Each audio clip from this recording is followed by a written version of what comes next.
Dan oleh karena itu, kami sangat bersyukur sekali Pak Dubes bersedia meluangkan waktunya untuk mengisi kuliah tamu untuk memberikan paparan bagi mahasiswa kami. Tema kuliah tamu pada hari ini yaitu The President of Indonesia in G20, What's Next? Tema ini diangkat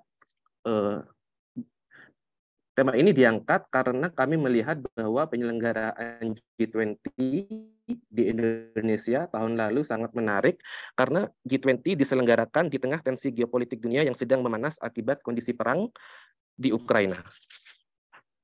Meskipun demikian, G20 di Bali, pelaksanaan KTT G20 di Bali berhasil menghasilkan deklarasi Bali. Deklarasi ini berisi 52 poin paragraf deklarasi dari para pemimpin G20, termasuk di dalamnya ada komunike, ada rangkuman pemimpin sidang, dan laporan akhir dari seluruh pertemuan kelompok kerja, pertemuan tingkat menteri, dan kelompok diskusi selama 1 tahun terakhir. Deklarasi Bali ini menyoroti situasi perang di Ukraina dan dampak signifikannya terhadap pelemahan ekonomi global. Pernyataan dari para pemimpin ini tertuang dalam paragraf ketiga naskah deklarasi yang menyatakan bahwa sebagian besar negara-negara anggota G20 mengecam perang di Ukraina. Para pemimpin G20 menekankan bahwa perang mengakibatkan penderitaan manusia dan memperparah kerapuhan ekonomi global, mulai dari menghambat pertumbuhan ekonomi, meningkatkan inflasi, mendisrupsi rantai pasok, memperburuk krisis energi dan pangan, serta meningkatkan risiko ketidakpastian pada sistem keuangan global. Selain pernyataan terhadap situasi geopolitik saat ini, deklarasi Bali juga berisi komitmen dari para pemimpin negara G20 untuk mengambil langkah yang tepat dan penting untuk mengatasi berbagai tantangan dunia saat ini, termasuk melalui kooperasi kebijakan makro internasional serta kolaborasi konkretnya. Para pemimpin G20 juga berkomitmen untuk terus mendukung negara-negara berkembang, khususnya negara kepulauan kecil yang rentan, untuk menghadapi tantangan global dan mencapai target pembangunan berkelanjutan. Setelah penyelenggaraan G20 di Bali tahun lalu pertanyaan utamanya adalah what's next? Bagaimana implementasinya dari deklarasi Bali ini? Oleh karena itu, without further ado, kepada Bapak Dr. Dian Triansahjani, waktu dan tempat kami persilahkan. Terima kasih Pak Moderator. Assalamualaikum warahmatullahi wabarakatuh. Salam sejahtera untuk kita semua. Namo Buddhaya. Salam kebajikan dan salam sehat. Pertama-tama saya ingin mengucapkan terima kasih atas undangannya untuk hadir pada kuliah umum ini. Dan sebelumnya saya juga ingin menyambut Pak Dekan Visip Usni, Pak Dr. Andes Sultan Raja Guguk. Terima kasih Bapak. Saya juga ingin menyapa Kepala Prodi Hubungan Internasional USNI, Bapak Pradono Budi Saputro, dan juga tentunya Pak Moderator, Pak Alex Ulung, dan tentunya teman-teman mahasiswa.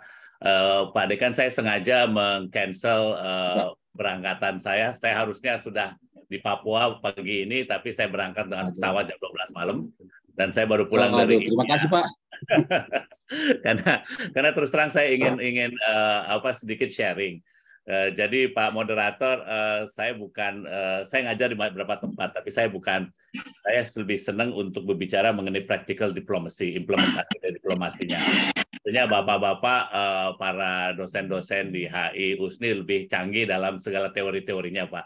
Jadi kami lebih akan mengisi gap di antara what's happening actually. Dan sengaja saya mengganti judulnya yang tadinya diminta sama USNI, menjadi G20 karena G20 itu adalah case study yang kiranya bisa dipakai oleh teman-teman mahasiswa diplomasi untuk mahasiswa hubungan internasional, untuk dapat membumikan. Seperti tadi Pak Moderator sampaikan, background saya sebenarnya ekonom. Saya selain diplomat, saya ekonom. Tapi pada satu kesempatan saya meneruskan doktor saya di hubungan internasional. Dan saya terus terang, kalau boleh jujur Pak Dekan, saya nggak ngerti.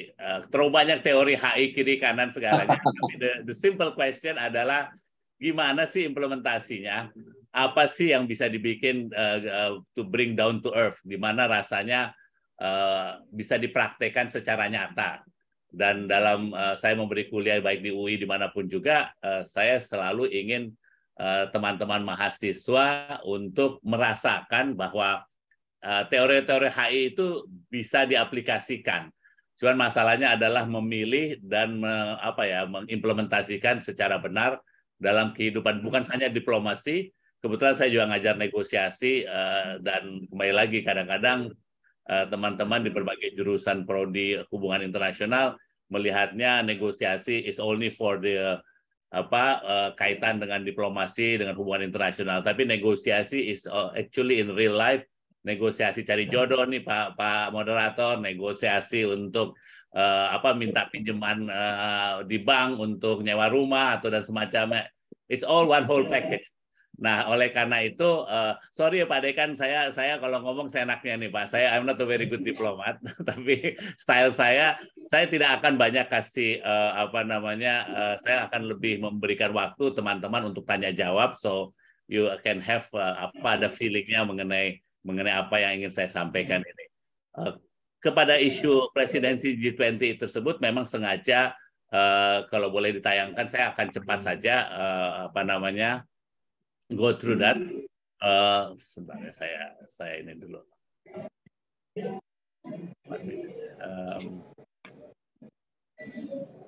Okay.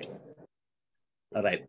Nah, sebenarnya saya ngambil contoh G20 Indonesia karena ini adalah salah satu contoh diplomasi yang semua orang termasuk banyak pakar-pakar di Indonesia maupun di luar negeri lalu sinikal menganggap bahwa nggak akan terjadi konsensus, tidak ada suatu deklarasi para pemimpin yang disampaikan oleh Pak Moderator bahwa Indonesia akan gagal dalam diplomasinya. Ini adalah bukti bahwa diplomasi kita alhamdulillah berhasil untuk mendamaikan, menjaga keutuhan suatu organisasi internasional. G20 itu juga menjadi contoh kasus di mana you can have cooperation dan collaboration, di mana suatu negara bisa menggiring negara lain untuk mengikuti kemauannya. Nah, ini semua kembali lagi kepada apa yang kita inginkan at the first start of the negotiation, apa yang kita inginkan dalam kita memulai sesuatu. Dalam kaitan ini sebagai contoh, kita ingin presidensi kita sukses, tapi apa indikator kesuksesan tersebut?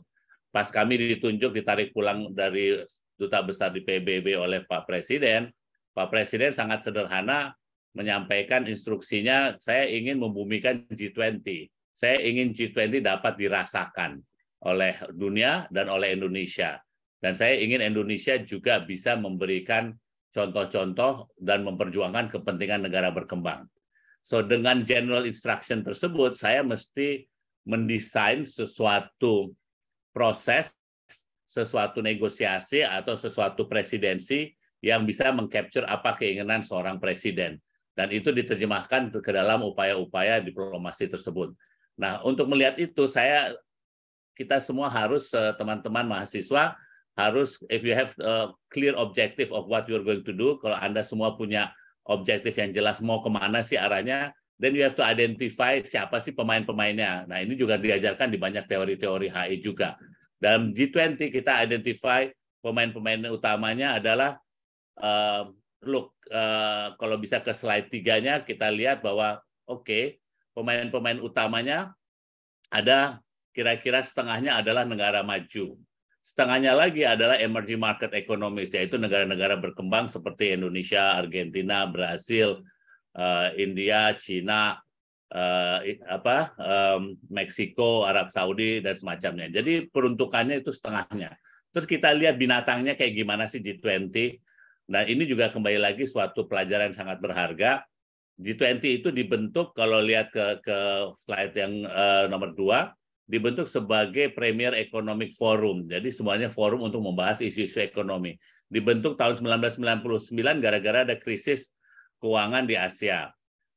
1997-1998 terjadi Asian Financial Crisis yang berdampak pada Indonesia, berdampak pada ASEAN.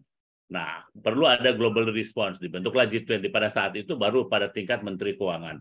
Dan berikutnya 2008 terjadi krisis di Eropa, di Amerika kaitan dengan prime mortgage rate, kaitan dengan interest rate. Jadi perlu lagi ditingkatkan menjadi suatu KTT. Jadi mulai KTT-nya G20 itu udah 2008. Tapi intinya adalah suatu forum ekonomi. Nah, kalau lihat dari keanggotaannya, seberapa kuat sih forum tersebut? Kalau berlanjut ke slide berikutnya, G20 menguasai 85% GDP global. 75% perdagangan internasional, 2/3 penduduk dunia di situ, 11 negara maju dan UE, 9 negara berkembang. Jadi perimbangannya half-half, setengah-setengah. Jadi di sini bisa dilihat, oh oke, what are we going to do? Apa yang akan kita laksanakan dengan situasi keanggotaan seperti itu, terus forumnya seperti merupakan forum ekonomi. Dunia pada saat itu dihadapi pada beberapa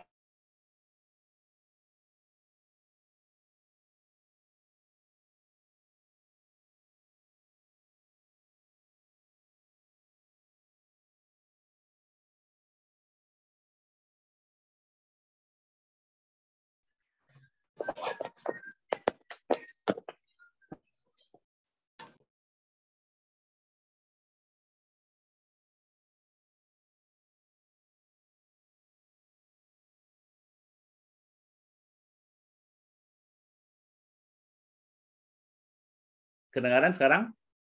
Halo? Apakah suara? Kedengaran. Oke, tadi soalnya mati di tempat saya. Nah, pertanyaan berikutnya adalah kita lihat bahwa G20 tersebut presidensi Indonesia dihadapi pada situasi terjadi ekonomi dunia yang menurun, terjadi konflik di berbagai tempat, COVID-19 masih menghadapi kita. Ini pada waktu kita mengambil tampuk pimpinan 1 Desember 2021. Kemudian tanggal 24 Februari terjadi serangan Rusia ke Ukraina. Everything chaos, semuanya kacau, semuanya menjadi suatu hal yang tidak bisa untuk kolaborasi, padahal banyak yang harus dikerjakan oleh G20 kaitan dengan masalah kesehatan, masalah vaksin, masalah climate change, masalah segalanya. Nah, berarti kita tambah lagi bebannya. Kalau dilihat dari slide berikutnya, ini yang dilaksanakan oleh G20 selama kita presiden itu ada kira-kira lebih dari 10 working group. Kalau boleh ke slide berikutnya.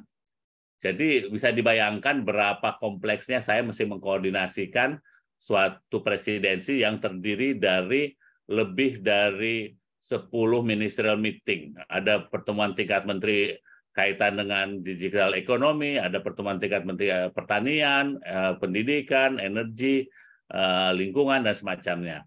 Dan di bawah pertemuan tingkat menteri itu ada yang namanya working group. Working group tersebut meliputi pertemuan antar pejabat-pejabat pemerintah terkait dengan misalnya teman-teman SDM untuk menunjukkan masalah energi transisi, teman-teman di Kemnaker untuk membahas masalah employment.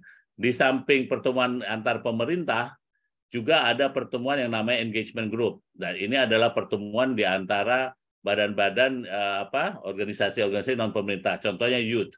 Jadi ada U20, Y20, di mana mahasiswa-mahasiswa, pelajar-pelajar bertemu dengan counterpartnya dari 20 anggota G20 lainnya.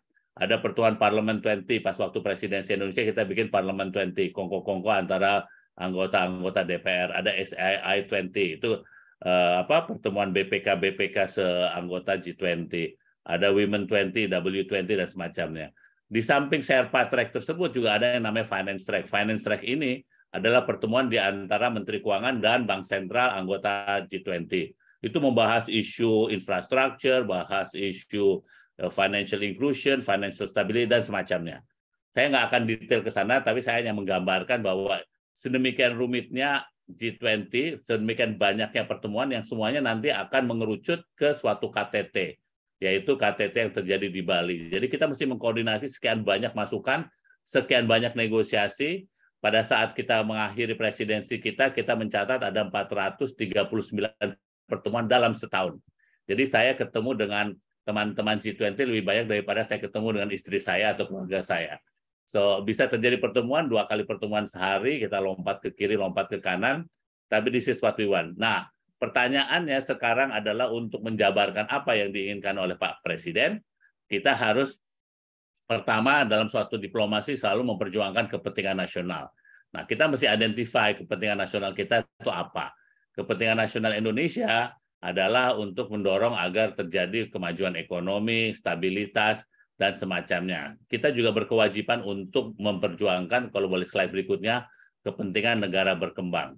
Kenapa? Karena kita adalah pendiri non-blok, kita pendiri G77, kita pendiri ASEAN, kita suatu negara yang dipandang oleh negara-negara lain sebagai selalu mementingkan negara berkembang.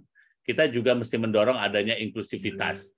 Ini adalah inklusivitas adalah di mana bukan hanya negara-negara kaya-kaya aja yang ketemuan, tapi juga negara kaya tersebut juga mesti menggandeng negara-negara miskin untuk ikut sama-sama membangun dunia.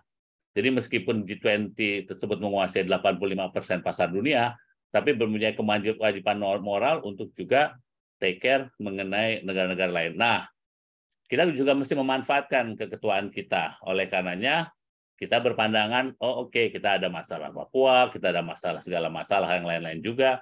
Kita ada kepentingan untuk mendorong negara berkembang di climate change, isu keuangan, isu hutang. Kita dorong keikutsertaan, kita undang yang namanya CARICOM, Caribbean Countries. Kita undang Pacific Island Forum, negara-negara di Pasifik, untuk menjadi tamu dari G20 tersebut. Nah, berbeda dengan G20 sebelum-sebelumnya, mereka mengundang orang, tidak pernah diundang negara-negara yang negara-negara kecil, negara kepulauan. Argumen kita sederhana, negara tersebut ya berhak juga ikut cawe-cawe, berhak untuk ikut diskusi mengenai masalah global. Karena kenapa? Karena sangat sederhana, kalau bicara mengenai perubahan iklim, global warming, climate change, ya mereka negara yang selalu terdampak. Saya punya teman Presiden Kiribati yang akhirnya menjadi duta besar Kiribati di PBB. Dia cerita ke saya, Pak Trian sih enak katanya. Pak Trian punya 17.500 pulau. Kalau terjadi climate change yang namanya ombak naik ke atas, Pak Trian cuma kehilangan 100 pulau. Saya Kiribati kalau terjadi climate change semakin memburuk, ya negara saya udah kelelep katanya. Dan kita sudah beli tanah di Fiji kata dia, kata presidennya Kiribati tersebut. Karena untuk ngungsi. Jadi sedemikian gawatnya isu climate change untuk negara-negara kepulauan di Pasifik. Di situ gawatnya. Nah, oleh karena kita berkewajiban juga untuk membantu mereka. Nah, kalau dilihat di slide berikutnya, secara cepat saja, kita mengambil alih tentunya dari presidensi Arab Saudi yang dilanjutkan dengan presidensi Italia, yang di mana Italia selalu berbicara mengenai kepentingan G7. Terus kita mengambil alih dari presidensi Italia, dan sekarang kita menyerahkan kepada presidensi India. Nah, pada waktu masalah kita mengusung tema slide berikutnya, Recover Together, Recover Stronger. Kenapa kita berpikiran ini? Pak Jokowi menentukan, Pak Presiden menentukan, oke, tema kita presidensi Indonesia adalah Recover Together, Recover Stronger. Dengan pemikiran sangat sederhana, yaitu kalau kita bicara Recover Together, lah kalau kita benar-benar dunia pengen aman, pengen semuanya sejahtera, dan kita mesti sembuh bersama-sama. Nggak mungkin kita bisa recover cuman Indonesia tok, sedangkan negara lain nggak ikut. Kenapa? Sebagai contoh, COVID-19 mengajari kita, memberi pelajaran sangat berharga.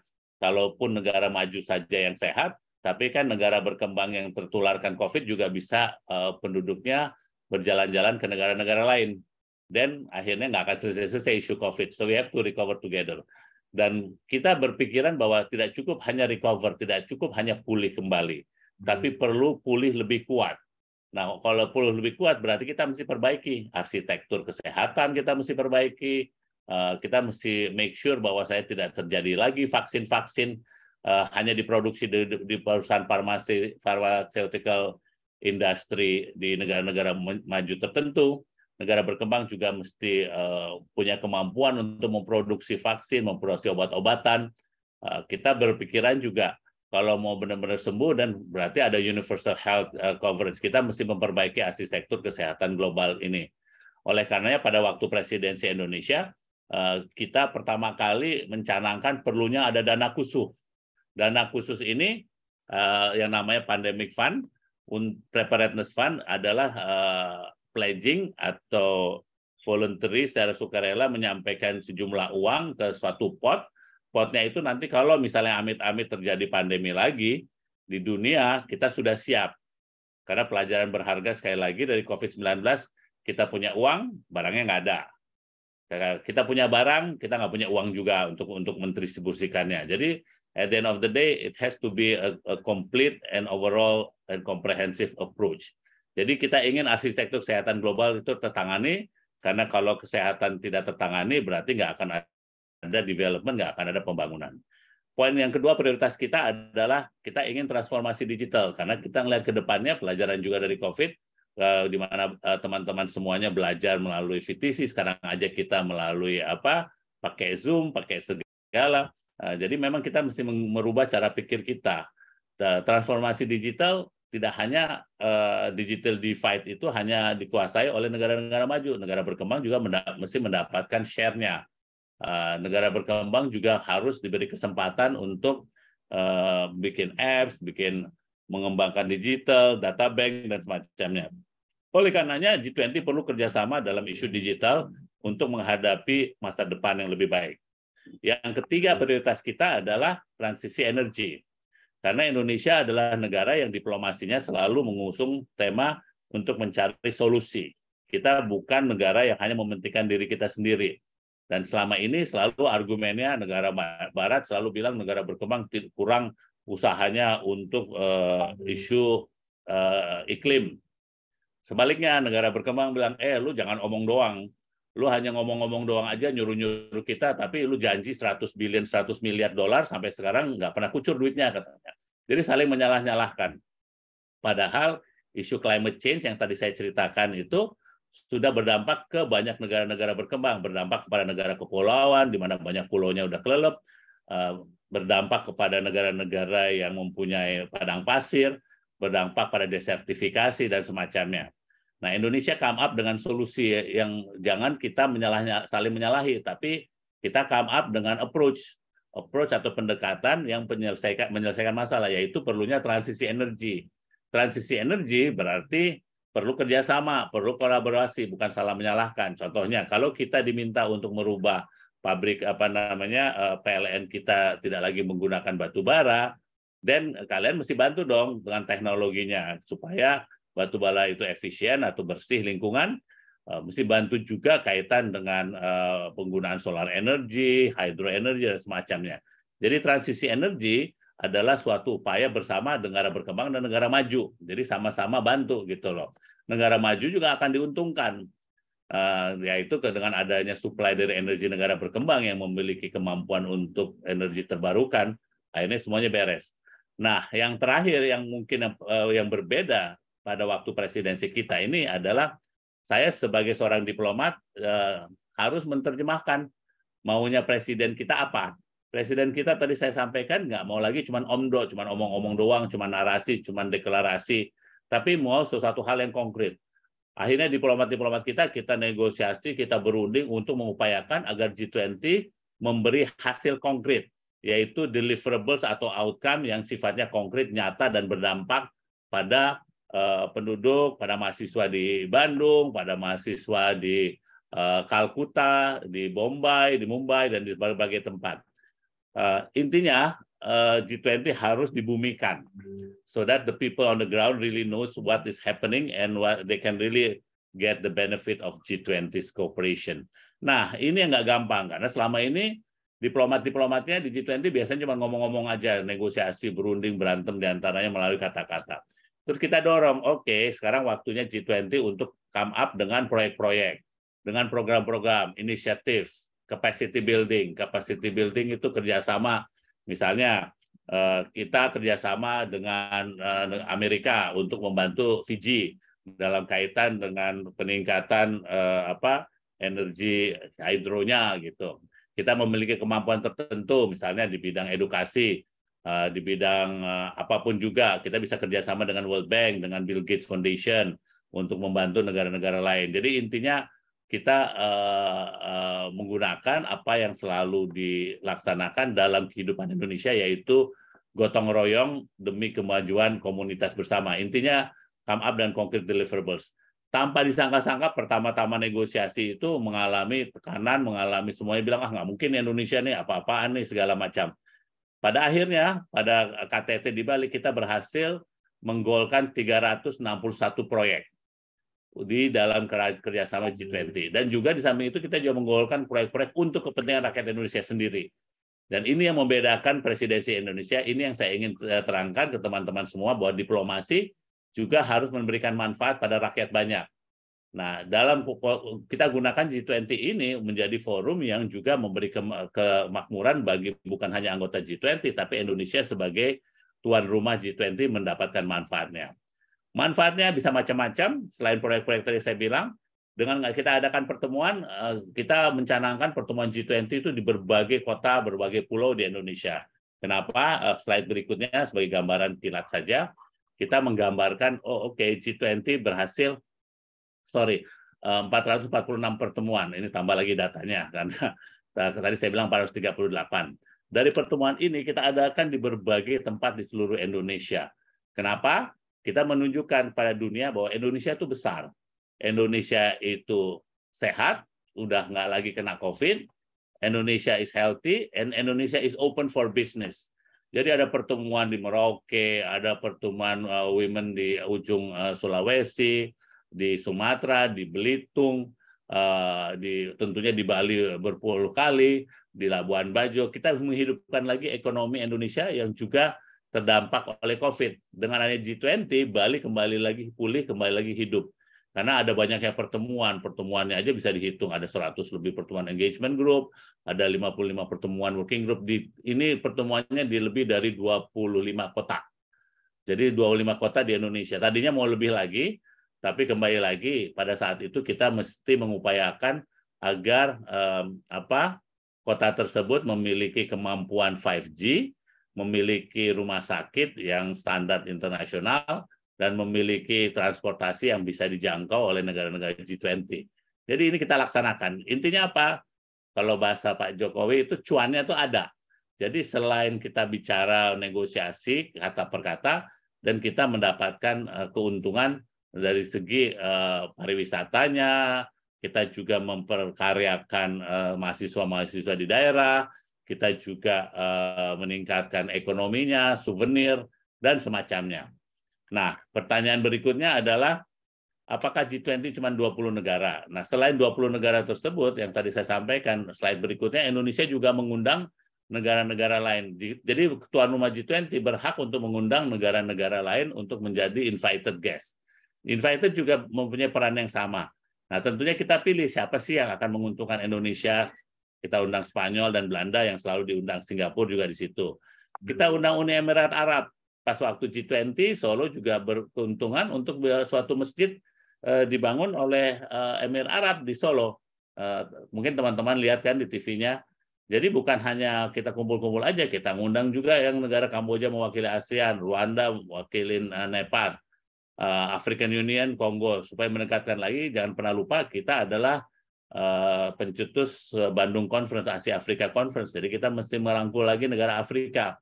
Fiji, Antigua dan Barbuda sebagai chair CARICOM kita undang, dan belakang Suriname. Suriname itu menggantikan ketuanya CARICOM itu jadi Suriname. Nah, saya akan cepat saja. Apa sih manfaatnya G20 untuk Indonesia? Jadi ini saya ingin menggambarkan diplomasi itu bermanfaat. Jadi kalau teman-teman HI ditanya oleh teman-teman dari Fakultas Ekonomi atau fakultas lain, HI itu nggak ada manfaatnya, cuman ngomong doang, cuman come up dengan teori-teori. Ini manfaat clear, bahwa dengan adanya presidensi, dengan adanya negosiasi, dengan ada diplomasi, kita bisa menyerap 33.000 orang yang tersebar di berbagai lokasi. Hitungan sementara PDB nasional bisa didapatkan 7,43 triliun dengan kehadiran para delegasi tersebut. Yang tadi saya bilang, pariwisata nasional, kemajuan pembangunan, investasi asing masuk pada waktu G20, kita mendapatkan banyak uang untuk transisi energi, kita bisa meningkatkan kepercayaan dunia, vaksin kita telah mencapai dengan adanya G20 tersebut juga, Bapak Ibu sekalian, teman-teman sekalian, target G20 untuk memvaksinasi 40% penduduk dunia pada saat sebelum tahun 2021 dan 70% penduduk dunia pada tahun pertengahan tahun 2022, Indonesia telah melampaui target tersebut. Dan jangan lupa teman-teman sekalian, we have done all of this because of diplomacy. Bu Menlu dengan jajarannya pada saat mulai COVID, langsung kita bergerak, semua duta besar bergerak untuk cari vaksin. Kita masa bodoh, vaksinnya ditemukan dimanapun juga. Mau beli dari Cina, mau beli dari Amerika, mau dari Eropa. Indonesia adalah negara yang selamat dari COVID-19 karena diplomasi.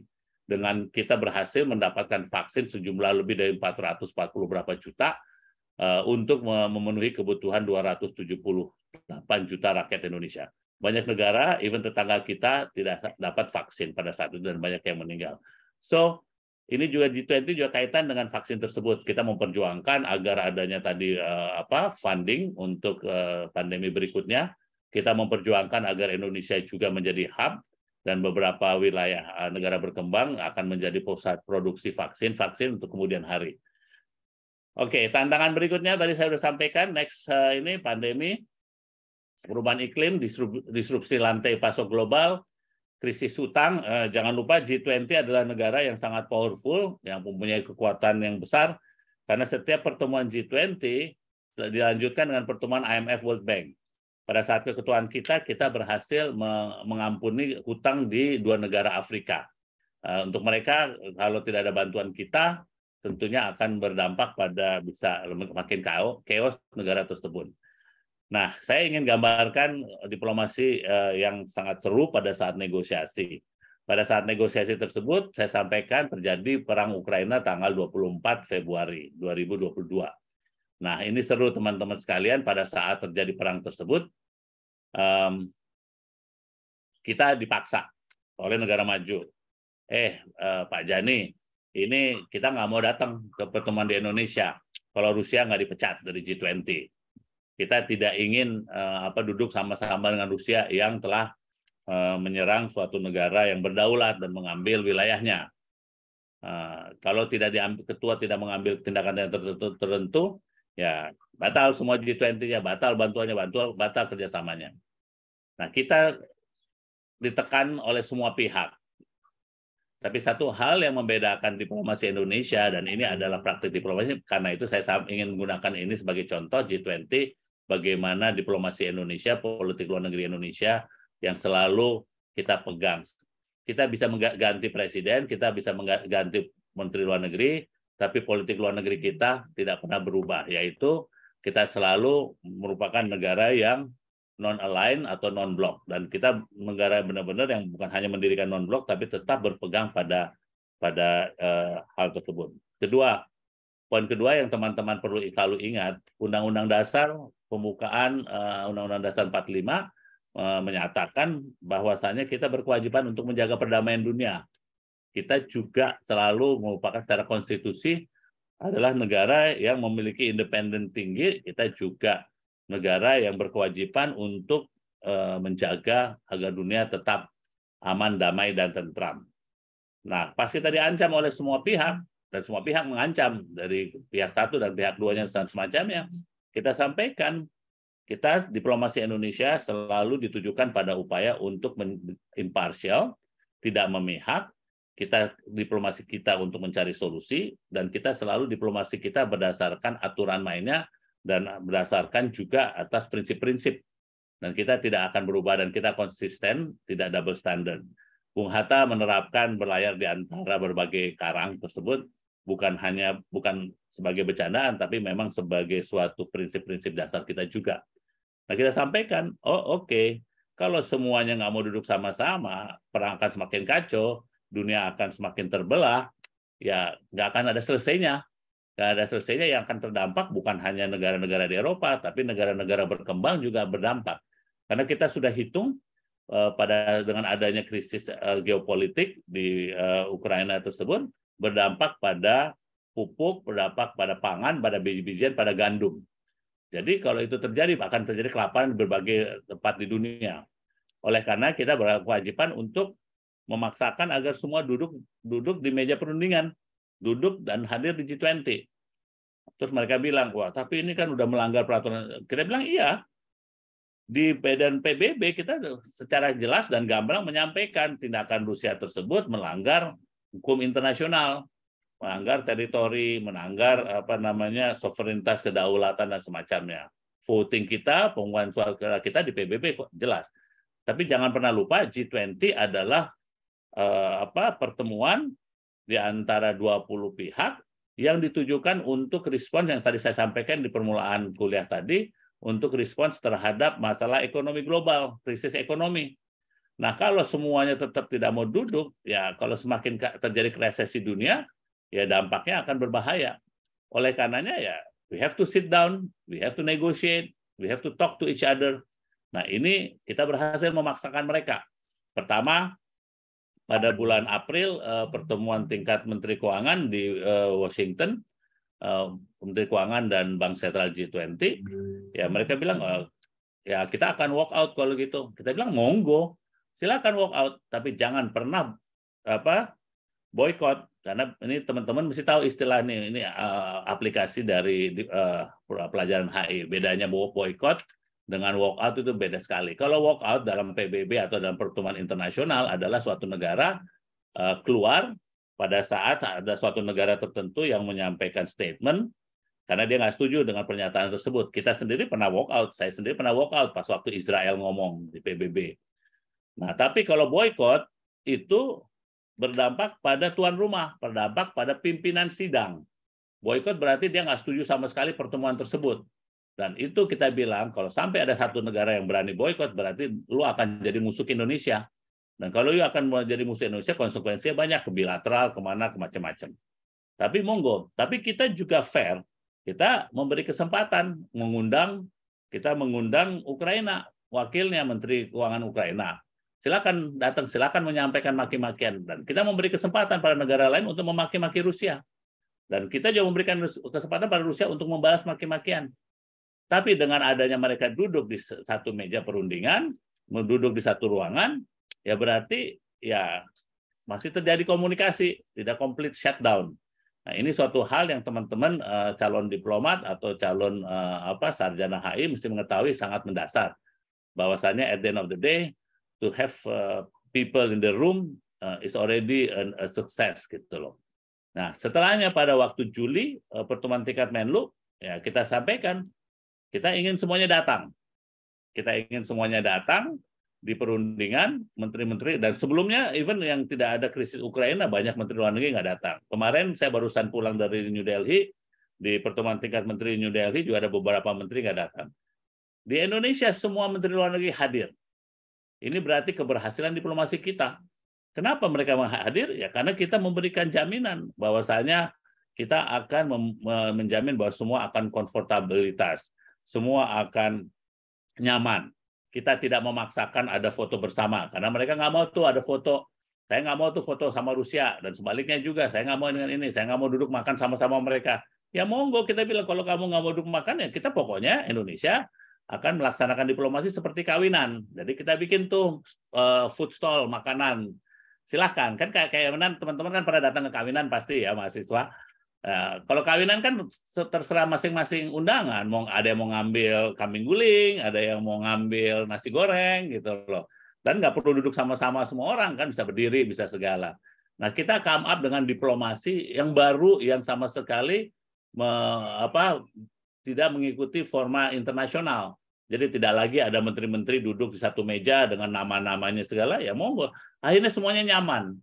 Di meja perundingan mereka datang, mereka itu. Nah, ini keberhasilan Indonesia. Nah, singkat cerita, negosiasi yang tadinya diblok di mana-mana, akhirnya pelan-pelan terurai, terbuka. Akhirnya kita mendapatkan suatu leaders declaration secara konsensus. Dan ini memerlukan negosiasi yang kira-kira 9 kali VTC setiap minggu. Dan pada hari terakhir kita 4 kali. Dan kita berhasil menyelesaikan perundingan sehari sebelum KTT tersebut mulai. Pada sidang G20 sebelumnya di Italia, di Jepang, di Saudi, selalu selesainya 2 jam sebelum KTT ditutup. Jadi udah mulai KTT-nya masih berunding sampai pagi. Saya pernah terlibat berunding 33 jam tanpa berhenti. Tanpa berhenti untuk menghasilkan suatu leaders declaration. Itu kejadiannya di Italia. Nah, di Indonesia kita berhasil. Kita berhasil untuk datang untuk menghadirkan semua orang. Kita berhasil untuk tidak ada anggota G20 yang didepak menjadi G19 atau G18, dan kita berhasil untuk come up dengan Leaders Declaration. Nah, ini bukan sesuatu hal yang gampang. Nah, apa yang telah kita perjuangkan?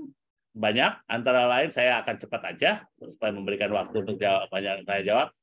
Dan ini yang apa yang kata orang-orang di dunia pada akhir KTT di Bali, mereka kaget kok berhasil, kok Indonesia bisa berhasil. Yang pertamanya sebelumnya gagal, semuanya gagal terus. Slide berikutnya, slide berikutnya tolong. Nah, itu di beberapa ini pada waktu permulaannya pada bulan Februari, bulan Maret itu gagal semuanya. Tapi akhirnya kalau slide berikutnya terbukti bahwasannya dengan tadi yang saya sampaikan, kita come up dengan total football diplomacy, kita perjuangkan semuanya, kita kumpulin, kita duduk sama-sama, kita adakan sofa talk.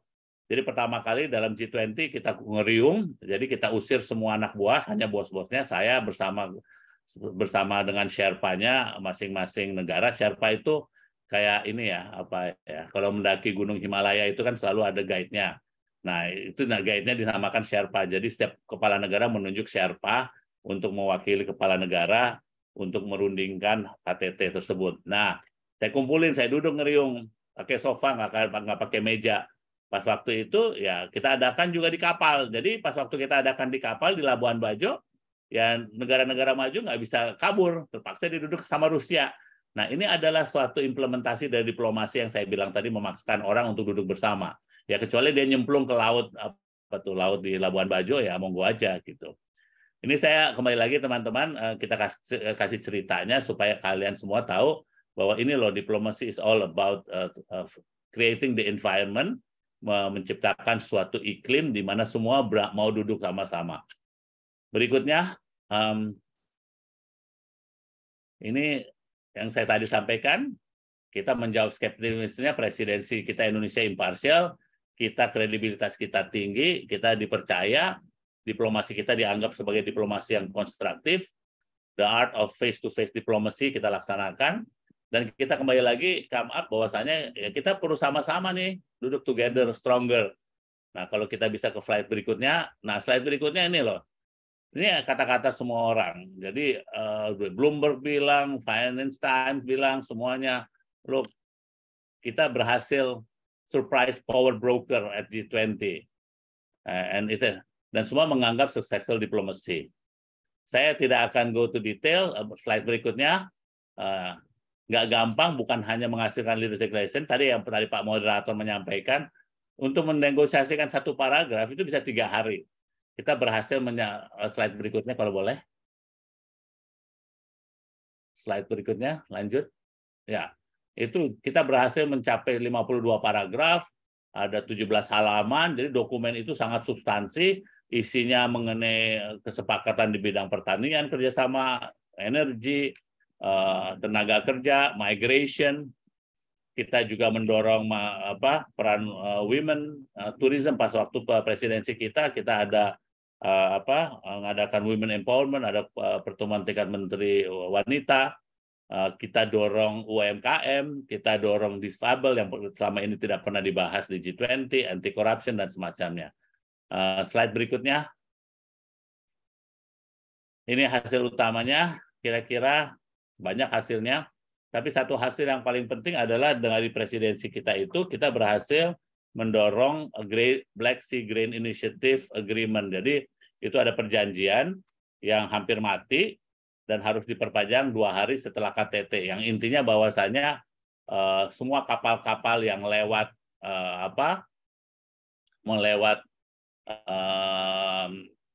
keluar dari Ukraina tersebut tidak boleh dihalang-halangi. Nah, itu kapal itu akan memuat pupuk, memuat biji-bijian, gandum dan semacamnya. Kalau itu ditahan, banyak negara berkembang akan kelaparan. Jadi baik Ukraina maupun Rusia, semua ranjau-ranjau lautnya itu harus disingkirkan supaya kapal-kapal bisa lewat untuk membawa pangan dan membawa pupuk tersebut.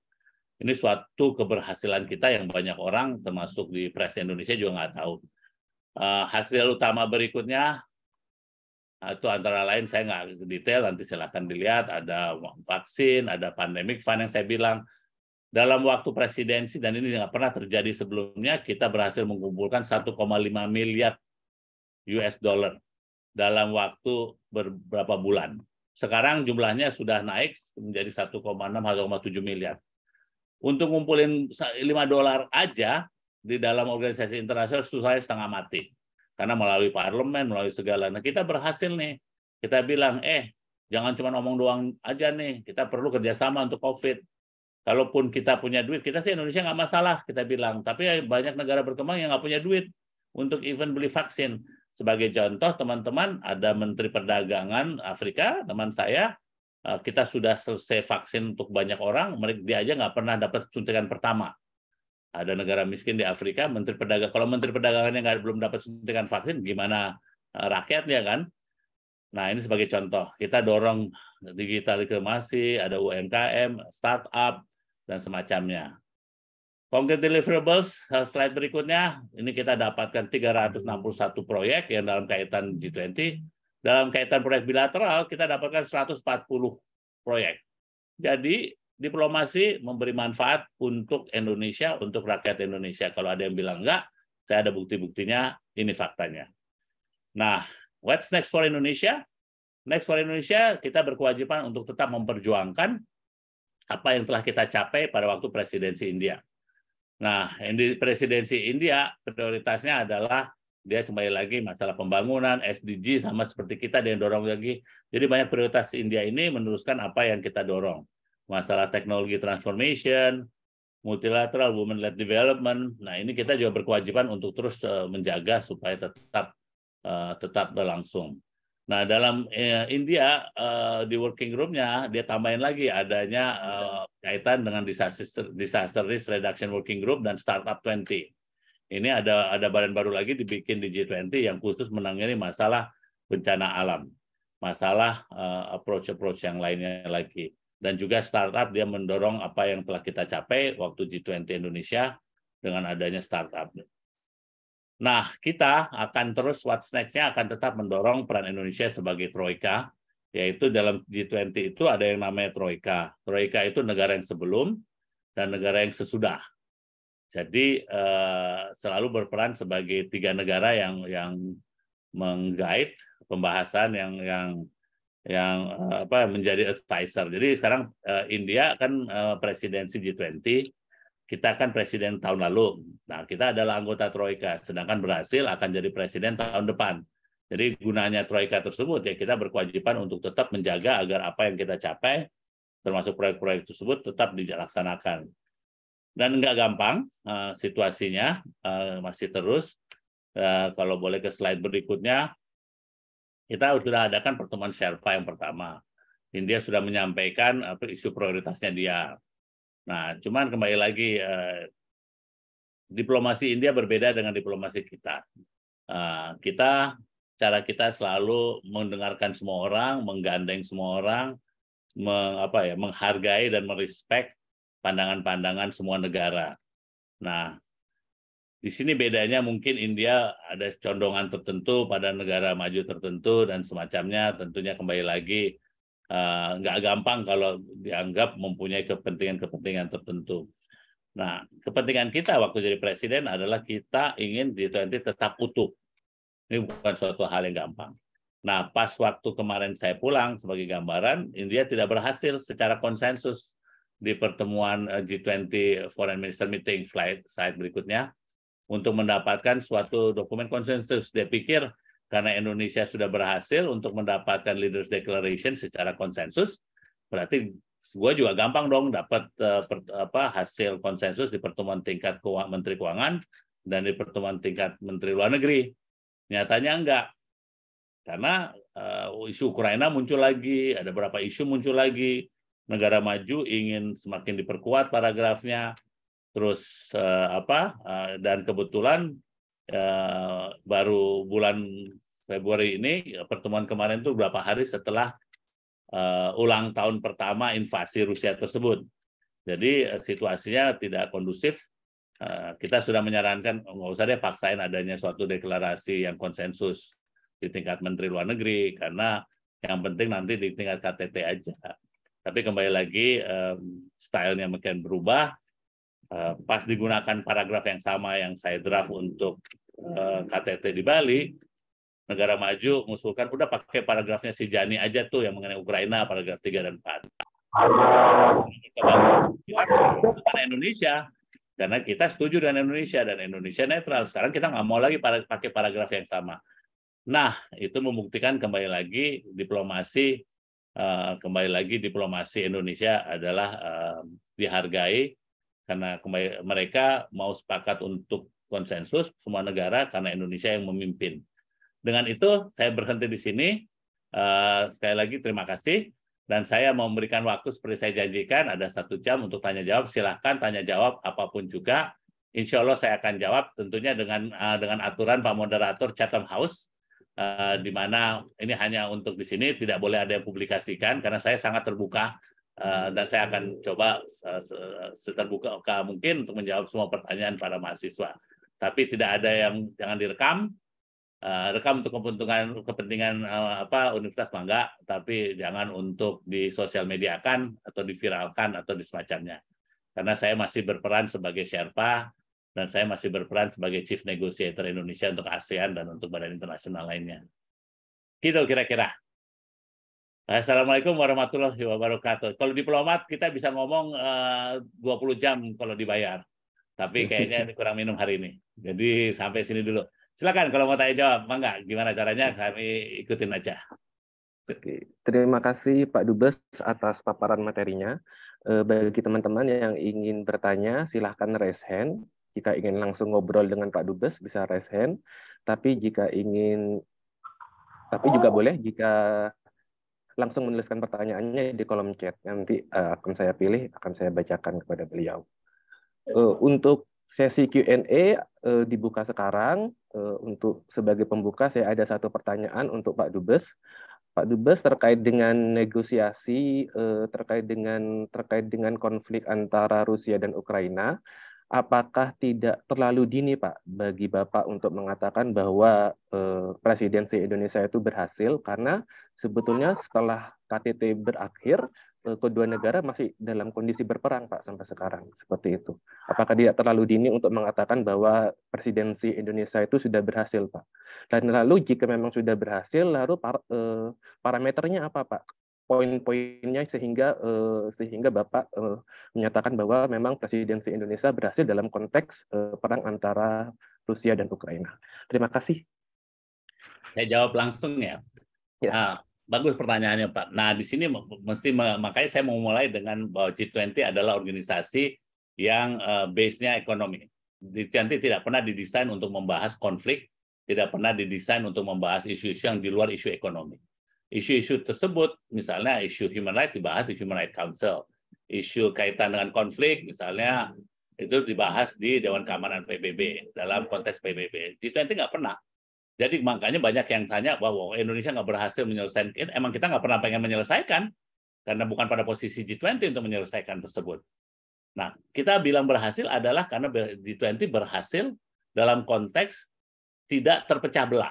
G20 berhasil untuk menyelesaikan banyak masalah kaitan dengan ekonomi, masalah keuangan. Tadi 52 paragraf, itu very substantif, Pak. Gara-gara G20 itu yang saya bilang banyak negara di Afrika yang terdapat penghapusan utang.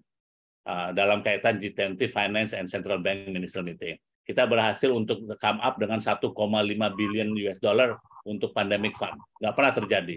Kita berhasil dengan 361 proyek inisiatif untuk kolaborasi G20. Tapi kalau dikaitkan, kita juga tidak pernah berpretensi dan kita selalu menjaga G20 agar tetap menjadi forum ekonomi. Caranya sederhana, tapi kita juga tidak naif. Kita juga tidak naif untuk tidak tahu bahwa ada konflik yang juga berdampak. Nah, makanya approach kita, Pak Moderator, adalah presidensi kita boleh bahas implikasi dari perang Ukraina tersebut. Jadi dampak konflik Rusia dan Ukraina terhadap ekonomi dunia. So the point is the economic part itself. That is the one that we are. Makanya di dalam kalau dilihat di paragraf-paragraf pertama dari Leaders Declaration, kita bahas tuh implikasinya tadi Black Sea Grain Initiative. Karena itu berdampak dengan adanya perang itu ekspor pupuk, ekspor fertilizer, amonia itu terhalang. Dan itu berdampak pada ekonomi dunia, berdampak pada global response. Dengan adanya perang juga terjadi krisis energi. Nah, tapi pertanyaannya kembali lagi, is it really krisis energi atau enggak? Dalam perundingan, sebagai contoh, Saudi nggak bilang, saya nggak setuju dengan kata krisis energi. Nggak ada krisis energi. Barangnya ada, silakan aja lu beli barang gue. Silakan aja lu beli minyak gue. Masalah harga itu lain soal katanya. So you see what I'm trying to say? Tapi untuk negara Eropa ada krisis kayak Jerman itu ya dengan North Sea pipeline, negara-negara Italia dan semacamnya yang sangat rely pada energi dari Rusia ya terdampak kan. Tapi kembali lagi ya dia kan bisa beli dari negara lain. So the point is that we are able berhasil untuk tetap menjaga agar dampak perang yang terjadi di Ukraina tersebut tidak semakin mengacaukan ekonomi dunia. Dan kalau dianggap berhasil juga, kalau dari segi politiknya kita berhasil dalam diplomasi, kita satu-satunya negara, Pak, yang berhasil mengirim kepala negaranya back to back ke Kiev dan ke Moskow. Meskipun kita sangat humble, kita bilang kan Pak Jokowi adalah negara Asia pertama. Sebenarnya kita negara satu-satunya di dunia. Kan yang waktu kita bilang, dan untuk teman-teman ketahui, untuk kunjungan presiden ke luar negeri, biasanya kita persiapkan 1 tahun sebelumnya. Presiden Amerika, presiden apapun yang mau datang kemana juga, Indonesia juga, kita udah persiapkan 1 tahun sebelumnya. Logistiknya lah, keamanannya segala. Untuk Pak Jokowi bisa ke Kiev dan Moskow, kita persiapkan dalam waktu 3 minggu. Ini diplomasi yang gila-gilaan. Karena kita mesti mengamankan, kita mesti kasih tauin. Kan itu naik nggak bisa terbang kan ke Kievnya itu, kita naik kereta api dari Poland bapaknya. Habis dari Munich G7 kita langsung bawa ke Poland, beliau naik kereta api lewat darat. Nah kita bilang ke Rusia, pokoknya nggak mau tahu gue, jangan ada yang ngebom-ngebom, nggak ada yang tembak-tembakin pas kita lagi jalan ke kereta api kita. Sampai presiden kita kena, ya urusannya panjang tuh, gue bilang. Nah itu semuanya kita laksanakan, dan we are the only head of state yang bisa mengunjungi Kiev dan Moskow back to back. Dan kita sampaikan ke Ukraina, kalau kamu nggak terima kita, ya kita cancel pertemuan dengan Rusia. Kita bilang ke Rusia, kalau kamu nggak mau back to back, juga kita cancel. Alhamdulillah, kita dipercaya oleh keduanya. Jangan salah Pak Moderator, banyak kepala negara juga berusaha. Mau ke Kiev, ditolak sama Kievnya. Rusianya terima, karena dia terlalu condong sama Rusia. Sebaliknya, ada negara yang ke Kiev bisa, tapi dia nggak bisa ke Moskow. Karena Moskow bilang, ya ngapain gue terima lu gitu loh. Nah, Pak Jokowi diterima. Nah, tapi banyak yang nanya ke saya, wartawan segala, think tank, ya biasalah, pintar kalau kami bukan think tank. Pertanyaannya sangat sederhana juga. Kalau Pak Jokowi ke sana nggak berhasil mendamaikan, kita tidak berpretensi untuk mendamaikan, tapi kita menyampaikan bahwa ini loh, gara-gara Anda supply chain, masalah ekonomi terdampakkan. Gara-gara terjadi perang ini, dunia terdampakkan. Kita siap untuk mencoba menengahi. Nah, kita berhasil karena semua negara G20 hadir. Level bisa berbeda. Pada saat pertemuan tingkat Menteri Luar Negeri, semuanya hadir Menteri Luar Negerinya. Can you imagine, Pak? Even keadaan damai nggak hadir. Jadi kalau dikatakan kapan selesainya perangnya, ya walau alam, as simple as that gitu loh. Tapi dalam keadaan diplomasi, ya at the end of the day, sampai sekarang kita masih diterima kasihkan oleh banyak negara. Gara-gara Indonesia terjadi komunikasi, gara-gara Indonesia banyak krisis bisa terhalangi, tidak terjadi. Teman-teman tidak sadar bahwasannya kalau semakin kacau, terus terang bisa terjadi perang dunia ketiga. So in that terms, dan indikatornya jelas. Indikator ekonominya kita berhasil, indikator dari bidang finansial dan keuangan kita berhasil tetap menjaga agar isu climate change ini, masalah pandemi juga. Yang terpenting kita berhasil untuk mendudukkan, karena di berbagai forum pada saat tahun lalu itu, banyak yang gagal pertemuan. Karena minta Rusia diusir, even di World Tourism Organization Rusia diusir, di IMF World Bank tidak tercapai kesepakatan karena masalah Ukraina, di beberapa pertemuan kita berhasil untuk capai konsensus. Yang saya sampaikan kemarin di India baru minggu lalu nggak berhasil. So, jadi kalau dalam diplomasi ya, if you can come up with an outcome document, itu adalah keberhasilan. Kira-kira gitu Pak Moderator. Terima kasih Pak atas jawabannya. Ada yang ingin bertanya langsung ke Pak Dubes? Silakan raise hand. Sembari menunggu Pak Dubes, pertanyaan kedua Pak, Tadi Aduh. Bapak menjelaskan bahwa pemerintah Indonesia mendapatkan tekanan, Pak, dari negara-negara tertentu, dari pihak-pihak tertentu agar tidak mengundang Rusia. Lalu lalu pada waktu itu strategi diplomasinya bagaimana ya, Pak, dalam menghadapi pihak-pihak tersebut, Pak? Mungkin Pak Pak Jani bisa share pengalaman ketika melakukan negosiasi dengan negara-negara tersebut. Apa ada strategi khususnya di dalam proses diplomasinya atau dalam proses negosiasinya seperti itu? Ada, Pak. Kembali lagi, ini kan Chatham House ya, untuk kita aja. Saya ingin, Ya. seperti saya ngajar di UI, ngajar di mana juga, saya ingin mahasiswa juga really tahu apa sense-nya ya. Jadi bisa jadi diplomat itu strategi sangat sederhana. Selama kita berpegang pada prinsip, kita berpegang pada keyakinan dan aturan-aturan internasional, kita akan aman. Pas kita dipaksa untuk memecat Rusia dari G20, saya dengan sederhana menjawab, look, nah ini kembali lagi pada teman-teman juga, always as a diplomat, always as a anak hubungan internasional, kadang-kadang banyak kita lihat teori HI, tapi teori HI itu sangat link sekali dengan history. Setiap saya ngajar di sekolah diplomat, saya minta diplomat saya belajarlah history gitu loh. Teman-teman tahu nggak sih sejarahnya Dracula? Nah, ini pertanyaan nanti. Kira-kira nanti kalau yang berikutnya saya terangkan mengenai sejarahnya Dracula. Even orang Romani aja nggak tahu.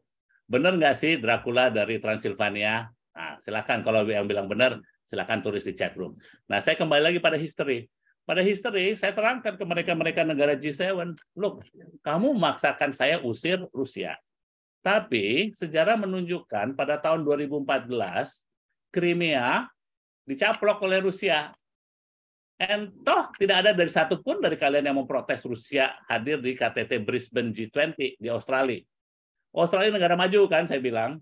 Lah Australia tetap mengundang Rusia. Terus kalian nggak ribut, kenapa sekarang pas tahun 2022 kamu maksakan Indonesia? Terus mereka bilang, Jani, it's different, beda tuh katanya. Lah bedanya apa? Saya terangkan nih Pak Moderator. Kalau Indonesia tahun 2014 dicaplok Batam, terus tahun 2022 dicaplok Bali, untuk Indonesia sama aja dicaplok. Untuk Ukraina sama aja hilang. Jadi sama aja intervensi. Nggak ada bedanya, saya bilang. Bedanya apa? Bedanya cuma tahunnya. Mereka nggak bisa ngomong. Jadi sebagai diplomat ya, kita come up dengan history. Look, don't play double standard. Yang waktu itu, kan Australia pasti malu juga. Kalau misalnya dia nendang Rusia pada saat itu. Negara maju yang belain Australia, oh oke, kita diam aja, kita belagat pilon lah, belagat tolol lah. Toh cuma Crimea yang dicolong gitu. Saya bilang, for us Batam and Bali is the same thing. Saya kasih contoh negara mereka juga. Loh, kalau satu saat Scotland hilang, terus besoknya lagi Wales hilang, ya sama aja kan. So this kind of diplomacy is always selalu teman-teman look at history. Karena semua bermula dari history. Diplomasi kita mulai dari history zaman kerajaan Mataram Sriwijaya, kita deal dengan Cina untuk datangkan princess kita kawinkan dengan mereka. Di Eropa juga sama. Semua is all about history. So, and as long as we play according to the principle, dan jangan lupa teman-teman, bukannya membanggakan diri, tapi kita patut bangga bahwa Indonesia sejak dari zaman dulu, kita berprinsip. Sebagai contoh, pada saat Crimea itu diambil, dubes Rusia minta kita dukung dia. Enggak, kamu udah melakukan sovereignty, pelanggaran kedaulatan, kamu udah mencaplok negara orang segala. Nah, terus dia bilang kan Crimea mengadakan referendum dan memilih untuk menjadi bagian dari Rusia. Nah, kita bilang referendum itu nggak sah, apapun yang terjadi itu tidak sah karena tidak mendapat blessing dari seluruh negara rakyat Ukraina. Nah, negara maju juga sama bilang itu nggak sah. Terus saya bilang ke negara maju, ke Amerika segala. Lah kalau Kosovo kamu standarnya beda. Nah, kaitan dengan Kosovo, Rusia bilang itu nggak sah kalau dia menjadi negara sendiri karena tidak referendum yang disetujui oleh Serbia. Sedangkan negara maju bilang iya itu boleh katanya. Jadi double standard. Indonesia enggak. Untuk Kosovo, Indonesia bilang nggak bisa. Kita sampai sekarang tidak pernah mengakui Kosovo sebagai suatu negara, padahal seluruh negara OKI. Dan mereka bilang, lah kamu sebagai negara Islam terbesar, kamu juga mesti mengakui Kosovo sebagai negara karena dia Islam. Dia bilang enggak. Karena politik luar negeri Indonesia bukan berdasarkan agama, berdasarkan prinsip. Dan kita bukan negara Islam. Kita negara berpenduduk Islam terbesar di dunia. Dan kita berani untuk bilang ke OKI, kamu salah. Sebagai contoh, banyak teman-teman juga akan nanya mengenai politik luar negeri kita terkait dengan Rohingya, Rakhine. kita dipercaya sama Myanmar. Kenapa? Karena yang kita belain adalah seluruh penduduk di Provinsi Rakhine yang persekusi oleh penduduk-penduduk Budanya. Agamanya bisa Islam di situ, ada Kristennya, ada Hindunya juga. Sedangkan OKI selalu bilang bahwa kita mesti belain Rohingya Islam. Makanya Indonesia satu-satunya negara, Pak Moderator, teman-teman, yang bisa bangun sekolah, bisa bangun rumah sakit di Provinsi Rakhine. Kita bangun tuh. Jangan salah, Indonesia politik luar negerinya sangat maju. Kita bangun. Dan pas kita bangun, kita memperkerjakan semua agama untuk membangun tersebut. Dan di rumah sakit tersebut, semua agama boleh masuk. Nggak diseleksi, oh cuma Islam aja yang boleh, atau yang Buddha aja yang boleh. Our diplomacy is based on principle. Jadi kita melihatnya sama seperti kita tidak mengakui Israel, bukan karena Yahudi atau enggak, tapi karena pemerintah Israel yang sampai sekarang tidak memberikan kemerdekaan pada Palestina, dan itu janji kita sejak konferensi Asia Afrika. Padahal negara-negara yang lain, yang Arab, sekarang udah ngakuin Israel.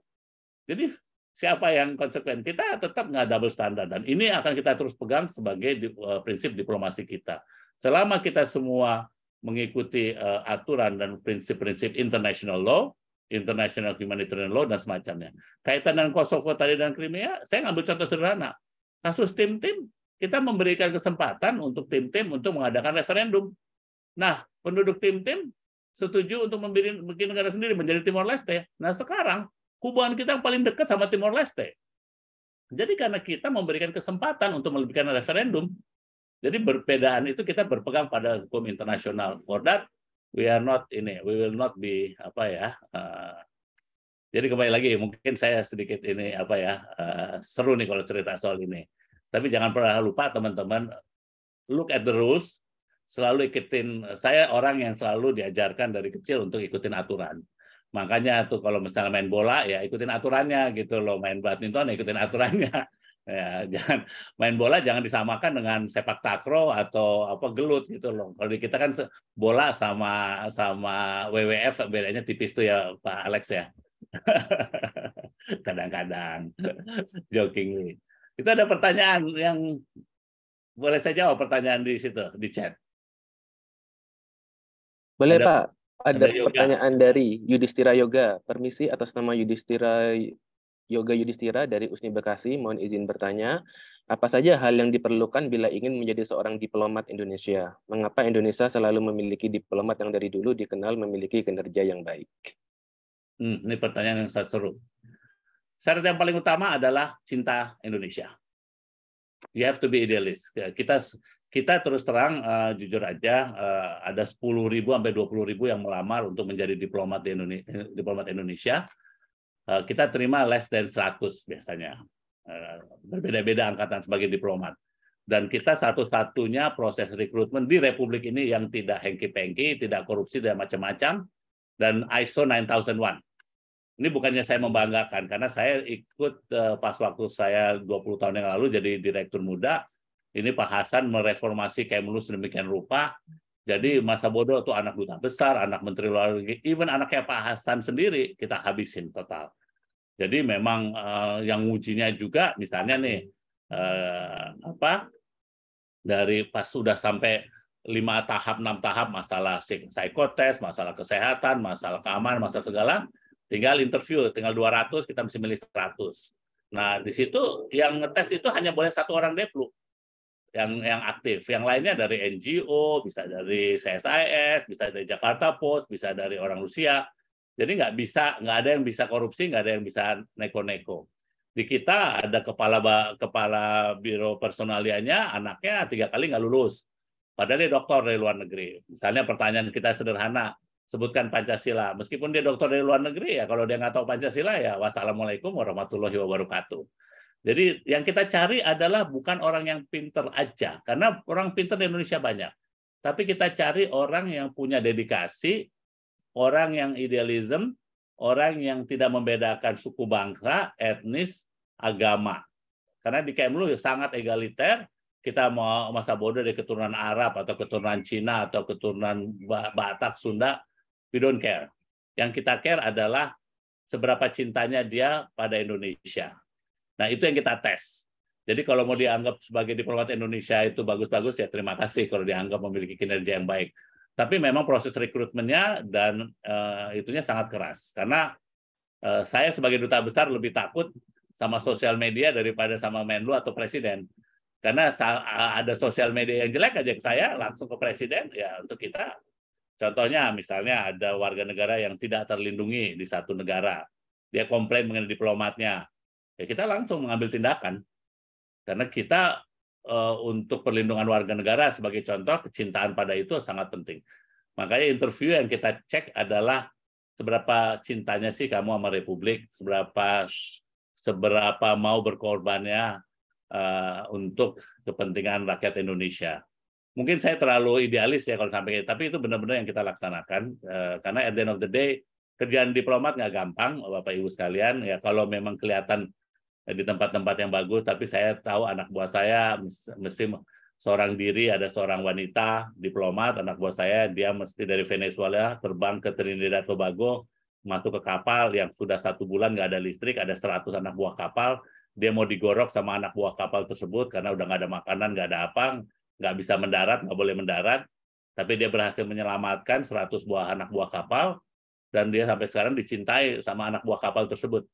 Nah, sebagai contohnya kerjaan diplomat ada yang mesti nongkrong di depan penjara berhari-hari nunggu sampai TKI kita kapan mau digantung, dia mesti menyelamatkan supaya nggak digantung di Saudi Arabia misalnya. Hal-hal seperti itu, atau dia mesti dikirim ke tempat perang kayak ke Afghanistan. Karena itu kita membutuhkan orang yang independennya tinggi, kita membutuhkan orang yang punya dedikasi, karena nggak gampang kerjaannya. Kelihatannya mungkin glamorous, kayak seperti saya misalnya merundingkan G20, tapi kan teman-teman bisa nggak 33 jam nggak tidur untuk negosiasi? Karena kalau kita melek sedikit, tidur sedikit, ya bisa-bisa kecolongan tuh satu paragraf hilang, atau kepentingan Indonesia tiba-tiba masuk kata-kata mengenai LGBT. Jadi ya kita mesti jagain ya Pak Alex ya. Saya nggak tahu apakah saya menjawab, Mas Yoga, silakan kalau mau nanya lagi on this. Enggak. Pak Yoga, mana dia Yoga? Nggak kelihatan ya. Ini pada Yudhistira Yoga, kalau Sudah ingin jelas, Pak. ngobrol langsung dengan Pak Terima Dubes. kasih. Silakan kalau mau nanya tambahan, Yog. Saya very open. Saya nggak ada yang saya tutup-tutupin. Mau jadi diplomat kah Pertanyaan kau? kedua. Terima kasih untuk jawabannya, Pak. Saya sudah mengerti sekarang. Sudah jelas. Sip. Yang penting juga Yoga ingin jadi diplomat. Ingin jadi diplomat?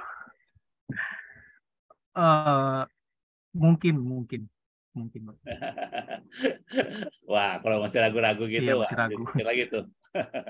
Tapi kembali lagi, satu hal juga teman-teman, kita mengambil dari semua disiplin ilmu, terus terang. Bisa ekonomi, bisa bahasa, bisa malah beberapa angkatan sebelumnya ada anak ITB, anak IPB. Karena at the end of the day bukan teori HI yang akan ditanyakan, tapi how Anda membawakan diri Anda dalam menghadapi suatu permasalahan. Karena bisa terjadi Anda di satu negara cuma Anda sendiri yang tiba-tiba mesti ketemu dengan Kim Il Sung, meskipun Anda diplomat muda. Ada anak buah saya tiba-tiba dia mesti menghadapi hal seperti itu. Atau ya kadang-kadang di satu pos kita cuma ada satu negara cuma ada 4 orang. Kita nggak kayak Amerika yang punya 50 diplomat gitu ya. Jadi ya kalau Anda nggak kuat mental ya gitu kira-kira Yok. Next, monggo kalau ada pertanyaan lagi yang lain. Pertanyaan kedua dari Tabita, bagaimana upaya Indonesia untuk dapat mengimplementasikan pilar-pilar yang ingin dicapai sesuai dalam agenda forum presidensi G20? Terima kasih. Yang pasti adalah kita mendorong, kita come up dengan konsep-konsep pilar tersebut. Misalnya, pertama kita mesti identify permasalahannya apa. Dan kita identify contohnya dalam pilar yang kaitan dengan perubahan arsitektur kesehatan. Kita lihat, apa sih permasalahannya? Oh oke, kita punya uang, tapi kita nggak bisa akses kepada vaksin. Karena vaksin itu dibikin sangat terbatas. Karena kedua penelitiannya juga karena ini penyakit baru COVID-19, jadi memerlukan waktu. Jadi kita mesti rebutan. Jadi, oke, kalau ini terjadi lagi berarti G20 pandemi berikutnya kita mesti mencari penyelesaian. Penyelesaiannya apa? Satu, cari duitnya, kumpulin, bikin tabungan. Yang tadi saya bilang pooling of resources. Kita mesti memiliki kemampuan untuk produksi. Terus yang ketiga, kita juga ngalamin tuh pada saat pertama-tama COVID-19 kan kita kekurangan tuh yang namanya therapeutic medicine, kita kekurangan masker, kita kekurangan segala. Berarti kita mesti diversifikasi. Nah, setelah kita identifikasi permasalahan, kita udah tahu problemnya, dan berikutnya kita menegosiasikannya. Negosiasikan, kita lihat nih kira-kira partner kita siapa sih yang kira-kira yang punya sepahaman sama kita. Kita gunakan, kita bikin aliansi-aliansi. Oke, sama-sama yuk kita keroyok dong negara maju nih supaya dia ini. Nah, kalau kita keroyok negara maju itu ya berarti kita mesti memberikan sesuatu untuk mendapatkan sesuatu. Terus kita bilang, oh oke, kalau misalnya kamu nggak mau bantu kita di sini ya nanti masalah climate kita nggak mau nih bantu kamu gitu. Jadi all is about diplomasi itu adalah perdagangan kalau saya bilang. Jadi semua mesti ada tukar tambahnya, ada keuntungannya. Tapi diplomasi yang baik adalah kalau semuanya mendapatkan win-win solution, dan itu nggak gampang. Nah, pada saat akhir KTT di Bali, semua keluar dengan senyum dan menyatakan bahwa we got something gitu loh. Jadi setiap negara pulang dengan perasaan bahagia bahwa oke, gue kasih sedikit, tapi gue juga dapat sesuatu gitu loh. Yang sulit kalau dalam perundingan, pas keluar dari perundingan tersebut, ya ada yang merasa dirugikan, nggak dapat sesuatu. Nah itu akhirnya implementasi dari perjanjian tersebut akan terbengkalai. Nah, itu selalu approach-nya begitu. Itu contoh pilar. Contohnya pilar presidensi kaitan dengan energy transition. Pilar kepentingan kita yang kedua. Tabita. Jadi kaitan dengan energi ya kita bilang, look, kita mau terus-terusan saling salah menyalahi, naming and shaming. Siapa sih yang paling bertanggung jawab untuk climate change? Negara maju yang nggak ngasih duit atau negara berkembang yang nggak melaksanakan? Nah kita bilang misalnya negara berkembang udah maksimal, ya tapi kalau duitnya udah nggak ada lagi, kita fokus pada upaya penanggulangan COVID, ya gimana nyelesainnya? Nah, berarti kita identify masalahnya. Oh, oke, masalah climate change itu kaitan dengan masalah uang, kaitan dengan perlu alih teknologi, kaitan dengan perlu penciptakan cara-cara baru, kaitan dengan proses konsumsi yang berbeda, kaitan dengan masalah plastik, dan segala macam lah. Nah, udah gitu kita pilah-pilah. Oh, oke, kepentingan Indonesia blue ocean. Jadi kita perlu dorong masalah blue ocean. Kita masalah energi transisi, kita mesti segera kerjakan. Nah, pas waktu G20 tersebut, ya kita berhasil untuk dapat konsep just energy transition, dan kita berhasil untuk dapat beberapa miliar dolar untuk proses alih teknologi, transisi teknologi. Jadi itu sebagai contoh kira-kira gitu. Saya bisa panjang lebar sih, tapi mungkin sementara itu dulu kali ya. Oke nggak Tabita? Ada yang mau ditanya lagi?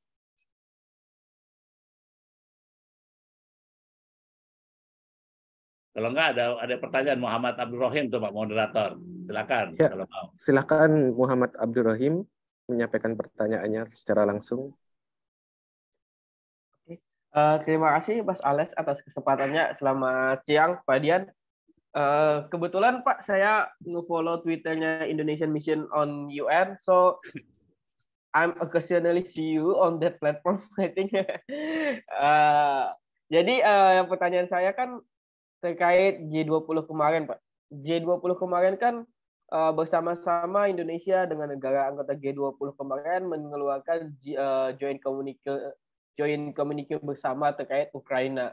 Namun ternyata pada saat ini along the way, joint communique ini tidak memberikan dampak secara langsung, terutama setelah China mengeluarkan statementnya sendiri sekitar 2-3 minggu yang lalu, kayak gitu. Melihat hal tersebut, bagaimana sepertinya Indonesia harus bersikap, Pak, ketika Indonesia yang menjadi tuan rumah dan menjadi prakarsa joint communique ini malah tidak dihargai dalam tanda kutipnya ketika membuat kebijakan yang berusaha lebih baik tersebut. Itu pertanyaan yang pertama, Pak. Dan yang pertanyaan kedua terkait energi transisi yang Bapak ceritakan.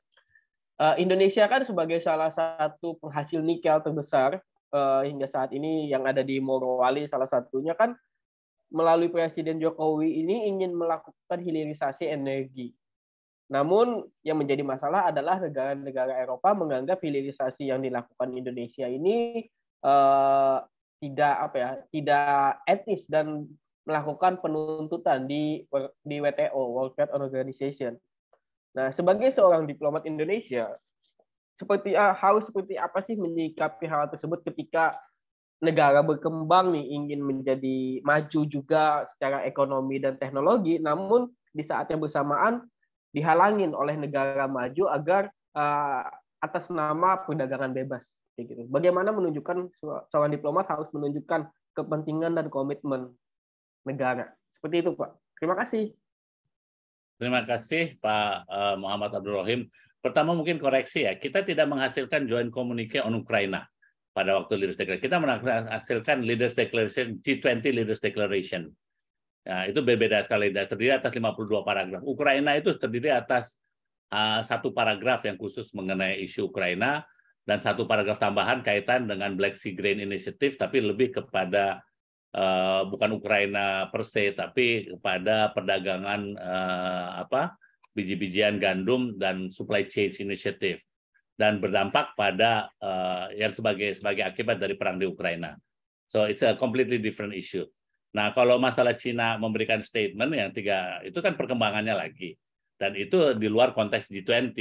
Di luar konteks G20 yang saya sampaikan, kita udah berhasil, Pak, sangat berhasil kata-kata orang, karena kita menurunkan tensi, at least mendorong orang untuk mau berbicara, mau duduk sama-sama menyelesaikan masalah global economic policy response-nya. Nah, kaitan dengan Ukraina, mungkin pertanyaannya adalah what next? Apa yang perlu kita laksanakan untuk menyelesaikan masalah Ukraina? Kemarin kebetulan saya datang Parlemen Eropa, mau ketemu saya, dan banyak orang-orang Eropa pengen nanya gimana sih kunci kesuksesan, gimana sih kita bisa belajar dari Indonesia terkait dengan isu Ukraina, terkait dengan masalah rivalry antara Cina sama Amerika dan semacamnya. Ya saya terangkan kembali lagi masalah sejarah. Banyak orang juga yang nggak tahu bahwa isu Ukraina itu sebenarnya nggak terlalu beda seperti Jawa Barat dan Jawa Tengah. Kalau teman-teman mengetahui, saya kebetulan setengah darah saya Solo, setengah darah saya dari Pasundan, Pak. Jadi kalau tahu sejarahnya dari Mataram, itu kan satu kerajaan. Satu kerajaan, terus ya antara keluarga, antara itu terjadi keributan, terus melarikan diri, mendirikan kerajaan Pasundan, Pajajaran, sampai nggak boleh pakai kain parang untuk ke sana, bahasa akhirnya berubah. Tapi sebenarnya etiknya sama. Ukraina, saya kebetulan tinggal di Rusia dulu, kecil saya, kebetulan ayah saya bertugas di Rusia, dan pernah juga menjadi duta besar di Rusia dan duta besar di Ukraina. Jadi I have a little bit of a background, dan saya juga bicara bahasa Rusia. Dan saya ada sedikit background sejarahnya. Dari situ saya bisa lihat, dan ini kembali lagi, ini sejarah lama sebenarnya. Tapi the whole issue is not only masalah Rusia. Rusia salah nyerang Ukraina. Tapi penyebabnya juga Rusia nggak akan laksanakan itu kalau tidak diprovok oleh negara-negara NATO yang memaksakan agar Ukraina menjadi bagian NATO. Bisa kebayangkan kalau kita sebagai negara ditingker sama Singapura, sama Malaysia, sama Brunei yang semuanya bukan teman baik kita. Kalau Rusia berarti akan melaksanakan defensive stature-nya dia. Tapi kembali lagi saya tekankan bukan salah atau benar. Nah, pertanyaannya berikutnya adalah yang kita selalu Indonesia dengungkan, oke, kita tahu nih terjadi ini semua, tapi pertanyaannya, mau nggak sih kalian duduk? Mau nggak sih kalian damai? Karena what at stake bukan urusan Eropa, ini urusan Indonesia, urusan dunia, karena kita terdampak. Sanksi tersebut kan kita dipaksakan untuk tidak berdagang dengan Rusia, kita dipaksa untuk benar-benar milih, kamu milih Rusia atau milih kita. Kita nggak mau milih, terus terang. Dan kita terus terang ikutin aturan. Kalau itu sanksinya ditekankan oleh PBB, kita akan laksanakan. Tapi kita negara yang tidak pernah melaksanakan unilateral sanction. Seperti misalnya Amerika pernah bersekutu dengan beberapa negara melakukan sanksi terhadap Syria. Kita bilang nggak bisa selama itu tidak disetujui oleh PBB, kita nggak bisa. Contohnya Saudi dengan Yemen melakukan Saudi dengan Emirat sanksi terhadap Yemen. Gerakin negara-negara Islam. Kita bilang kita nggak bisa ngirim pasukan apapun juga. Karena di Indonesia kita hanya bisa kirim pasukan dalam konteks perdamaian. Kita nggak bisa kirim pasukan, dan kirim pasukan perdamaian hanya boleh dilaksanakan teman-teman semua banyak yang nggak tahu kalau ada resolusi PBB yang menugaskan. Dan jangan lupa Indonesia sampai sekarang di-respect karena kita satu-satu negara yang melaksanakan itu. Kita nggak pernah menyerang negara lain loh dalam sejarah kita. Tapi ini yang kita pegang dan kita benar-benar melakukan berdasarkan hukum internasional. Nah, jadi kembali lagi isunya adalah yang kita sekarang dengungkan, oke deh, yuk kita duduk sama-sama, yuk kita selesaikan ini semuanya gitu loh. Tapi gimana mau bisa berunding kalau Zelensky bikin dekret yang bilang siapapun yang berunding dengan Rusia semasa Putin masih presiden akan dianggap sebagai pengkhianat dan berhak dituntut secara hukum. Jadi ya nggak akan ada perundingan kalau ada dekret gitu, kecuali si Putinnya mati, gitu kan. Dan sebaliknya juga negara majunya juga kita bilang ke negara maju, lah kalau kamu kirim senjata-senjata terus, ya terus-terusan akan perang terus dong, ya kan? Nah, sekarang kamu ngalangin Cina nggak boleh ngirim senjata ke Rusia, kita bilang ke negara Eropa, tapi kamu ngirim terus, tank ngirim segala.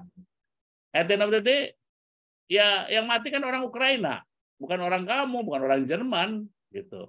Indonesia diminta kirim senjata, Pak Jokowi diminta. Kita bilang kita nggak ada dalam sejarah ngirim senjata pada saat pun negara yang bertikai dan berperang. Itu bukan politik luar negeri kita. Dan sama sekali itu mereka kaget kita berani menjawab itu. Dan itu adalah suatu hal yang benar. Nah, kaitan dengan hilirisasi energi, itu bukan masalah tidak etis atau tidak etis, Pak. Itu masalah, ya semua juga namanya juga usaha. Saya kebetulan duta besar untuk WTO dulu. Dan karir saya memang sebagai negosiator di WTO. WTO itu, ya kembali lagi, kita mesti pinter-pinteran bermain dengan hukum perdagangan. Nah, masalahnya di Republik ini, kita sedikit sekali orang yang mengerti WTO. Kita banyak lawyer, tapi nggak ngerti. Kita banyak perunding, tapi nggak ngerti WTO gitu loh. Saya terus terang, karena dari kecilnya kami di Kemlu itu, saya punya bukunya tuh segini tebelnya nih, Agreement WTO. Saya punya bukunya di mobil saya punya satu buku di rumah saya, satu buku di lokernya. Karena saya kita mesti ngelihat ke pasal-pasalnya. Dan kembali lagi, kita menang banyak, kita kalah banyak. Jadi Uni Eropa kalah banyak sama kita loh. Orang ada yang tahu. Contohnya nih kasus Mopnas, kebetulan saya terlibat dulu. Tahu Mopnas kan mobil nasional, Kia dulu ya. Tapi gara-gara politik dalam negeri kita dibilang kita kalah dalam sengketa masalah mobil nasional. Padahal enggak. Kita kalah satu, kita menang satu. Kita kalah karena kita dianggap melanggar perjanjian mengenai TRIPS, Trade Related Investment Measures. Tapi kita menang melawan Uni Eropa, lawan Amerika dalam kaitan perjanjian untuk kasus yang sama ya, perjanjian berkaitan dengan subsidi. Jadi kita berhak untuk kasih subsidi. Pada saat itu kita negara yang mempunyai income per kapita di bawah 1.000. Jadi di WTO itu banyak aturan-aturannya. Nah ini ya kita sah-sah aja kita mencoba hilirisasi energi. Kita kalah, tapi kita kebanding. Nah kalau kebanding belum diputusin, ya kita nggak perlu ngapa-ngapain. Ya jalan aja terus. Saya ditanya, advice saya, kenapa? Karena sidang banding itu nggak pernah bisa berjalan. Kenapa nggak bisa berjalan? Karena Amerika yang pendukung trade sampai sekarang tidak bisa memutuskan pemilihan orang untuk duduk di banding komitinya. Ada harusnya 3 orang. Ada appellate body, yang namanya appellate body. Nah selama belum ada semua kasus di WTO ya tinggal kasus saja. Jadi nggak bisa inkrah, nggak bisa dilaksanakan. Ya kita saran saya jalanin aja. Nah kalau kita pun kalah, maka itu kan selalu dibesar-besarkan oleh media kita, segala isu kita kalah, kita salahin segala. Ya kalau kita kalah, tinggal kita ganti aturannya. Aturannya kita ganti. Kembali lagi, WTO kalah menangnya itu bukan kalau kayak misalnya Bapak ini Pak Muhammad kalah perdata, mesti ganti rugi duit gitu. Di WTO enggak. Kalau kalah ya kita mesti ganti aturannya. Kita ganti aturannya yang sejenis lagi gitu loh Pak. Itu dilaksanakan oleh Eropa juga dalam perdagangan, namanya perang dagang kan. Dia mencoba. Jadi ada caveatnya, ada pasal-pasalnya bilang kamu nggak boleh A, B, C, D. Tapi kamu boleh A, B, C, D tersebut jika kamu melaksanakan untuk keamanan dalam negeri atau untuk lingkungan. Nah, ada pengecualian-pengecualiannya. Nah, sekarang pinter-pinteran kita membaca pasal-pasal di WTO tersebut, Pak. Hanya itu aja sebenarnya.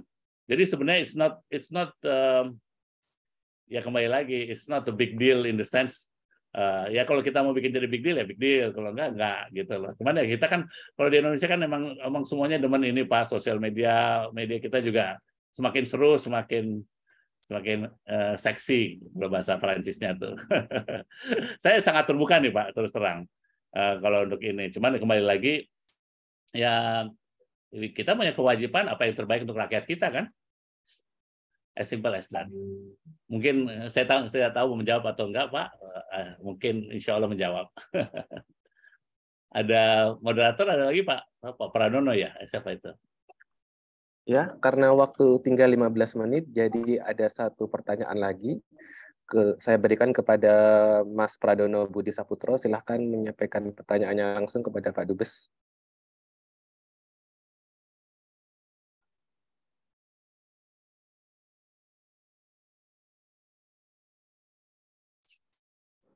Oke, ya terima kasih Pak Moderator, Mas Alessandro Kurniawan Ulung. Mohon izin bertanya Pak Dubes, kalau menurut pandangan Pak Dubes, kira-kira apa pencapaian terbesar Indonesia sebagai representasi negara berkembang selama presidensi G20 kemarin yang patut dijadikan sebagai tolak ukur bagi negara-negara berkembang yang akan menjadi presidensi G20 berikutnya seperti India di tahun ini. Itu aja Pak, terima kasih. Pertanyaan bagus Pak, tapi nggak gampang menjawabnya terus terang. Bisa panjang juga, tapi kalau saya ditanya adalah kita memperjuangkan masalah kesehatan. Dengan adanya pandemi fund itu yang jumlahnya sangat besar, negara berkembang insya Allah kalau terjadi pandemi amit-amit berikutnya sudah ada fundingnya, resourcesnya. Sekarang lagi dibahas implementasinya atau cara-cara disbursement-nya. Pak Hatip Basri ditugaskan menjadi ketua funding itunya. Jadi insya Allah itu satu. Dua, banyak proyek-proyek yang kita concrete deliverables tadi. 361 proyek itu ditujukan banyak untuk negara berkembang. Dan mereka tahu.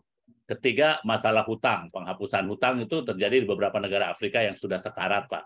Dengan adanya itu ada kesepakatan di G20 terus menjalur ke IMF. Yang keempat kaitan dengan ini apa? Pembimbing 2 gua dia 2 kok gue 1.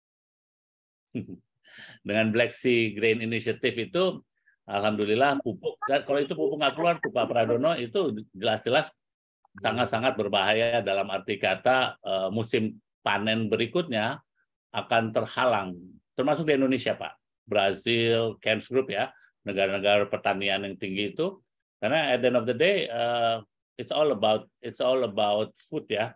Kalau food kita nggak dapat stability dalam harga, dalam pengadaannya. Yang kelima adalah ya kita berhasil mendorong banyak kepentingan negara berkembang yang patut diacungi, kaitan dengan women empowerment, kaitan dengan youth, kaitan dengan disable, kaitan dengan small and medium enterprises. Kita dapat banyak kesepakatan. Dan khusus untuk negara berkembang juga banyak yang nggak nyangka juga kaitan dengan environment juga kita dapat gitu loh. Tapi dengan konsep-konsep yang berbeda. Kita juga memperjuangkan blended finance yang sangat bisa berguna untuk negara berkembang. Banyak sih Pak, ada 52 paragraf tersebut itu selalu di elemen-elemen negara berkembang selalu kita masukin Pak. Karena at the end of the day, dan kebetulan kita juga menggunakan momentum itu, kita jagain terus, karena presidensi berikutnya India negara berkembang, berikutnya setelah India Brazil negara berkembang, setelah Brazil Afrika Selatan negara berkembang. Jadi 4 presidensi berturut-turut ini akan dipegang oleh negara berkembang.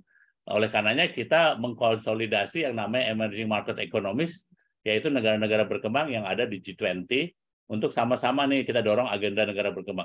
Yang paling penting dari semuanya, kita rangkum dalam suatu SDG.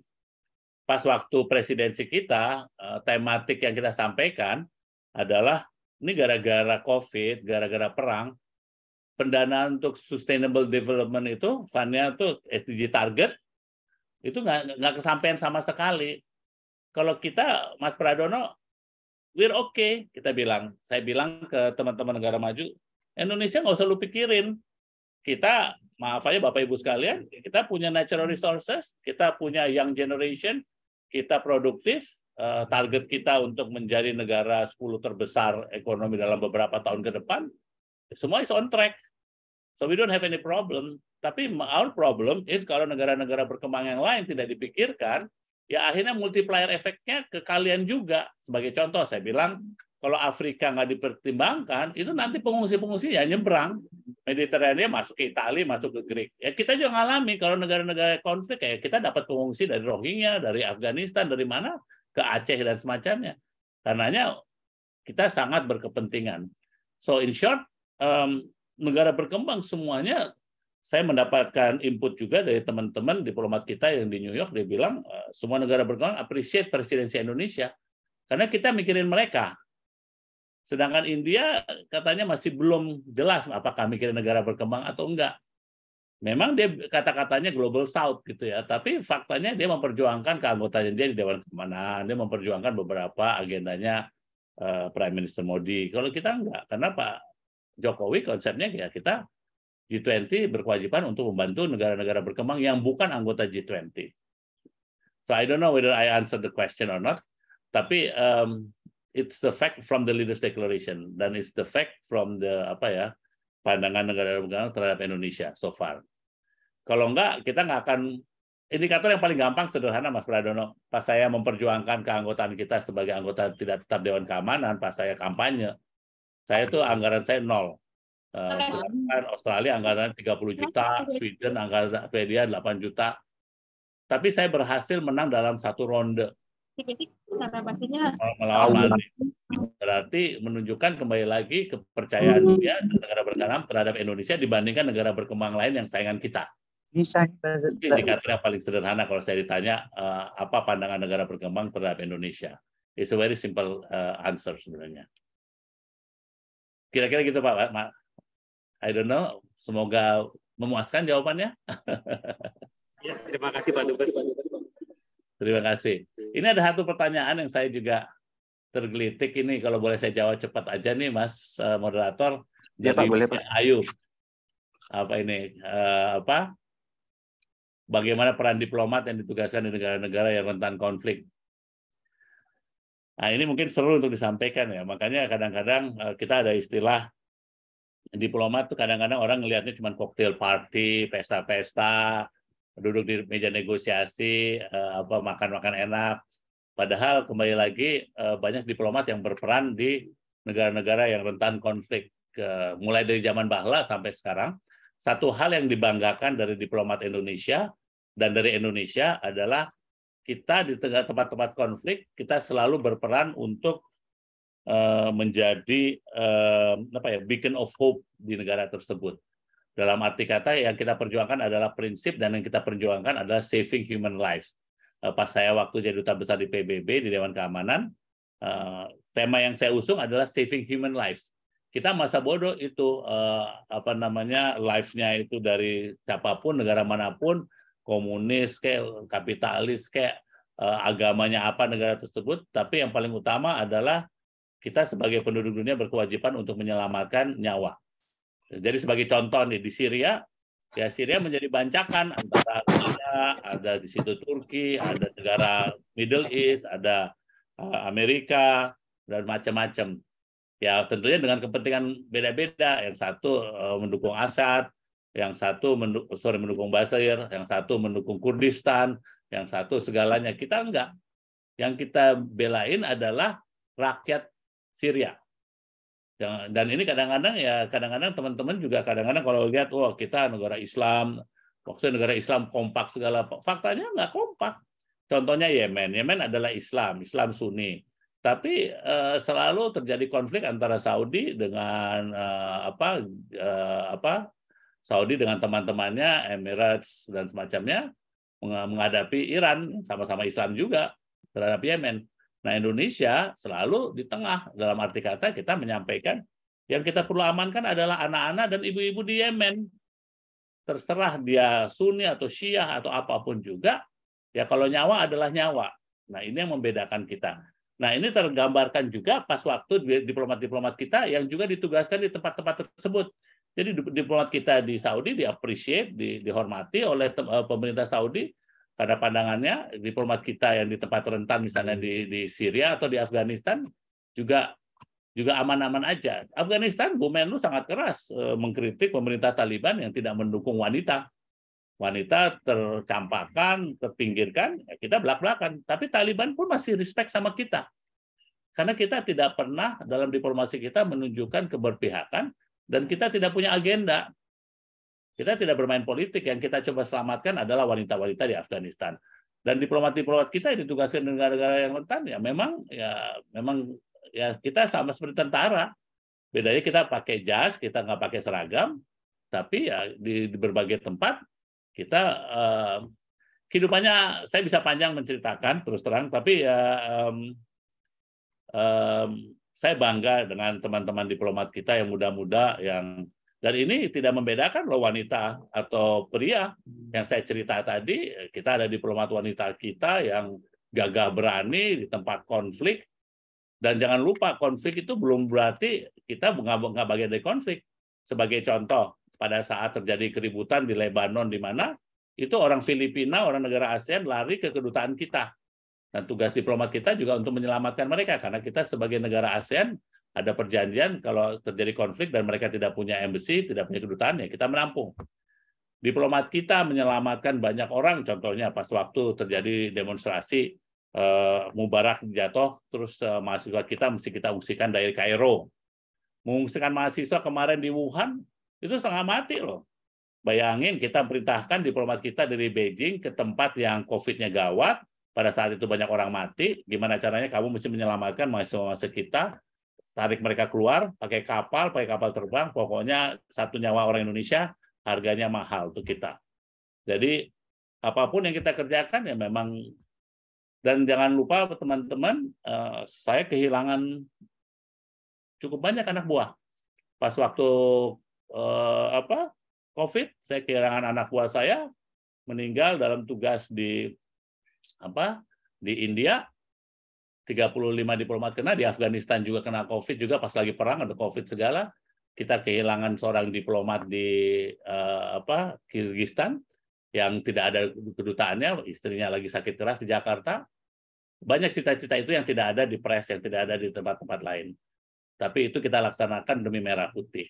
Hanya itu. Jadi kembali lagi teman-teman yang berniat untuk masuk Deplu, Kemlu, ya jangan mengharapkan uang, jangan mengharapkan penghargaan, tapi Anda bisa mengharapkan satisfaction bahwa Anda telah berjuang untuk 277 juta, sekarang mungkin 280 juta rakyat Indonesia, tanpa membedakan suku, bangsa, agama, dan ras.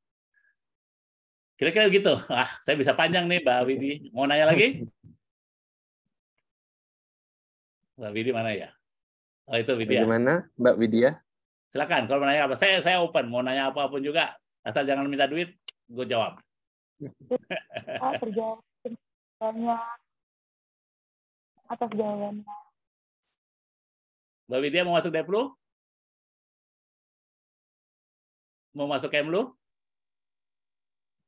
Mau banget, Pak. Kalau gitu belajar bahasa juga penting. Bahasa Inggris mesti TOEFL-nya tinggi, tapi kalau bisa bahasa Cina, bahasa Arab, bahasa apa, jangan bahasa Jawa, jangan bahasa Sunda, bahasa PBB itu akan menambah nilai kalau IP ya kita tentunya akhirnya kembali pada tes. Kalau IP sih kita nggak terlalu lihat. Insya Allah kita bisa ketemu. Bapak. Sukses ya. Ya, terima kasih banyak Pak. Terima kasih. Kawan-kawan saya mau main ke sana Pak. Kalau udah ini kalau ada waktu saya siap untuk ngajar in person. Kalau lewat Zoom tuh kayaknya nggak seru gitu loh. Nggak bisa nanya satu-satu.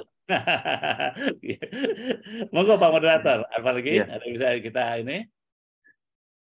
Sebetulnya masih ada banyak pertanyaan Pak, tapi karena sudah di warning bahwa sudah maksimum sampai pukul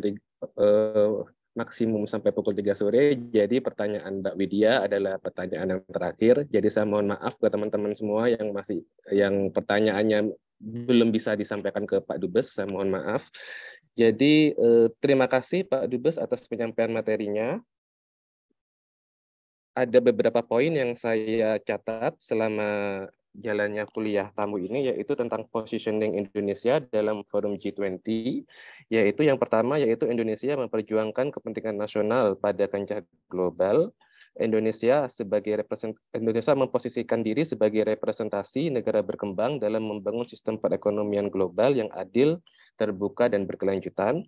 Lalu yang ketiga, Indonesia juga memastikan pemulihan dari krisis ekonomi terjadi secara inklusif bagi seluruh negara dan kelompok rentan, tidak hanya bagi anggota G20 saja.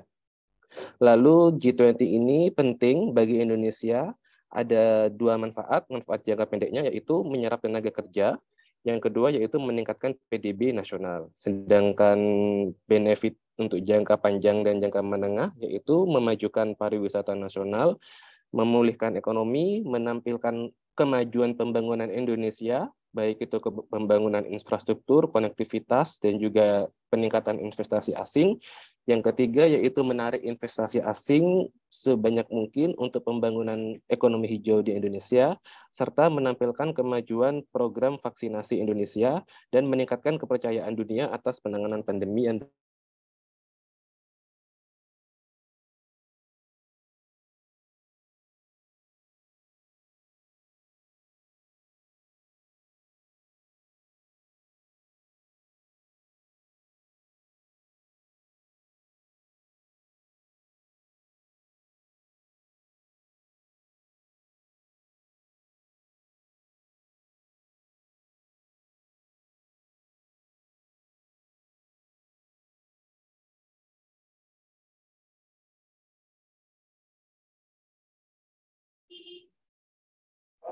Sepertinya terputus tuh moderatornya. Mungkin lupa bayar pulsa kali Pak Prano.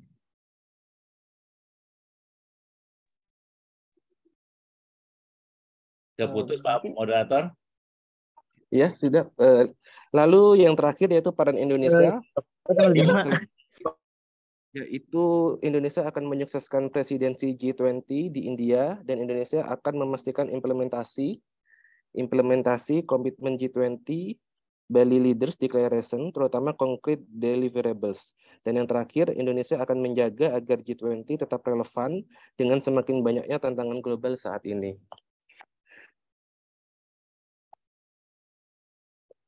Kepada Pak Dubes dan juga teman-teman yang mengikuti kuliah tamu, saya ucapkan terima kasih.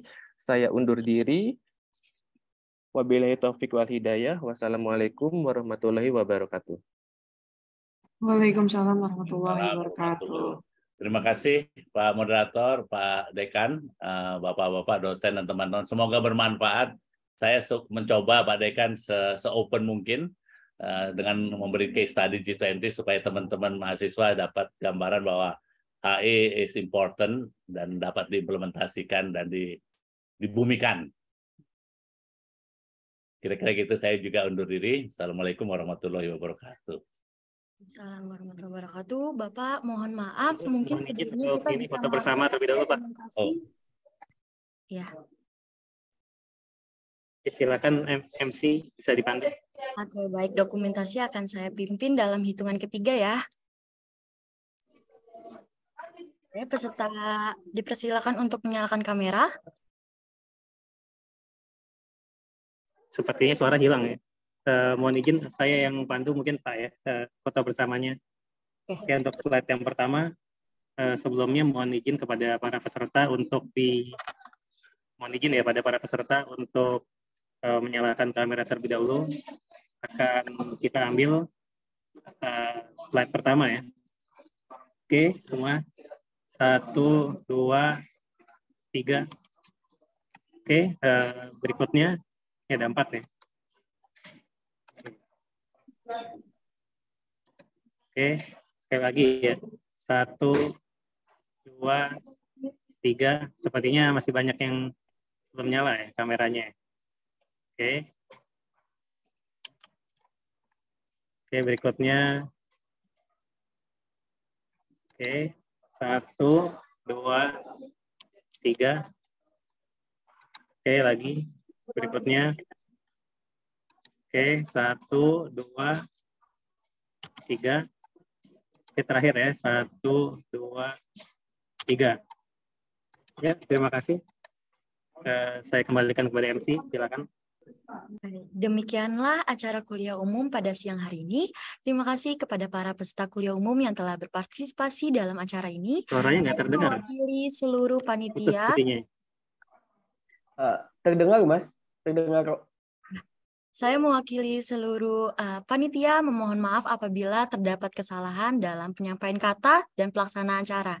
Mari kita tutup acara ini dengan berdoa menurut agama dan kepercayaan masing-masing. Berdoa dipersilakan.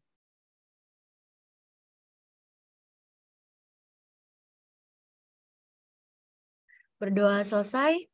Saya selaku MC pamit undur diri. Wassalamualaikum warahmatullahi wabarakatuh.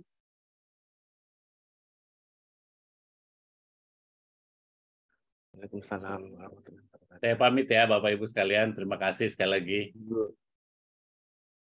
Terima kasih Pak Dubes.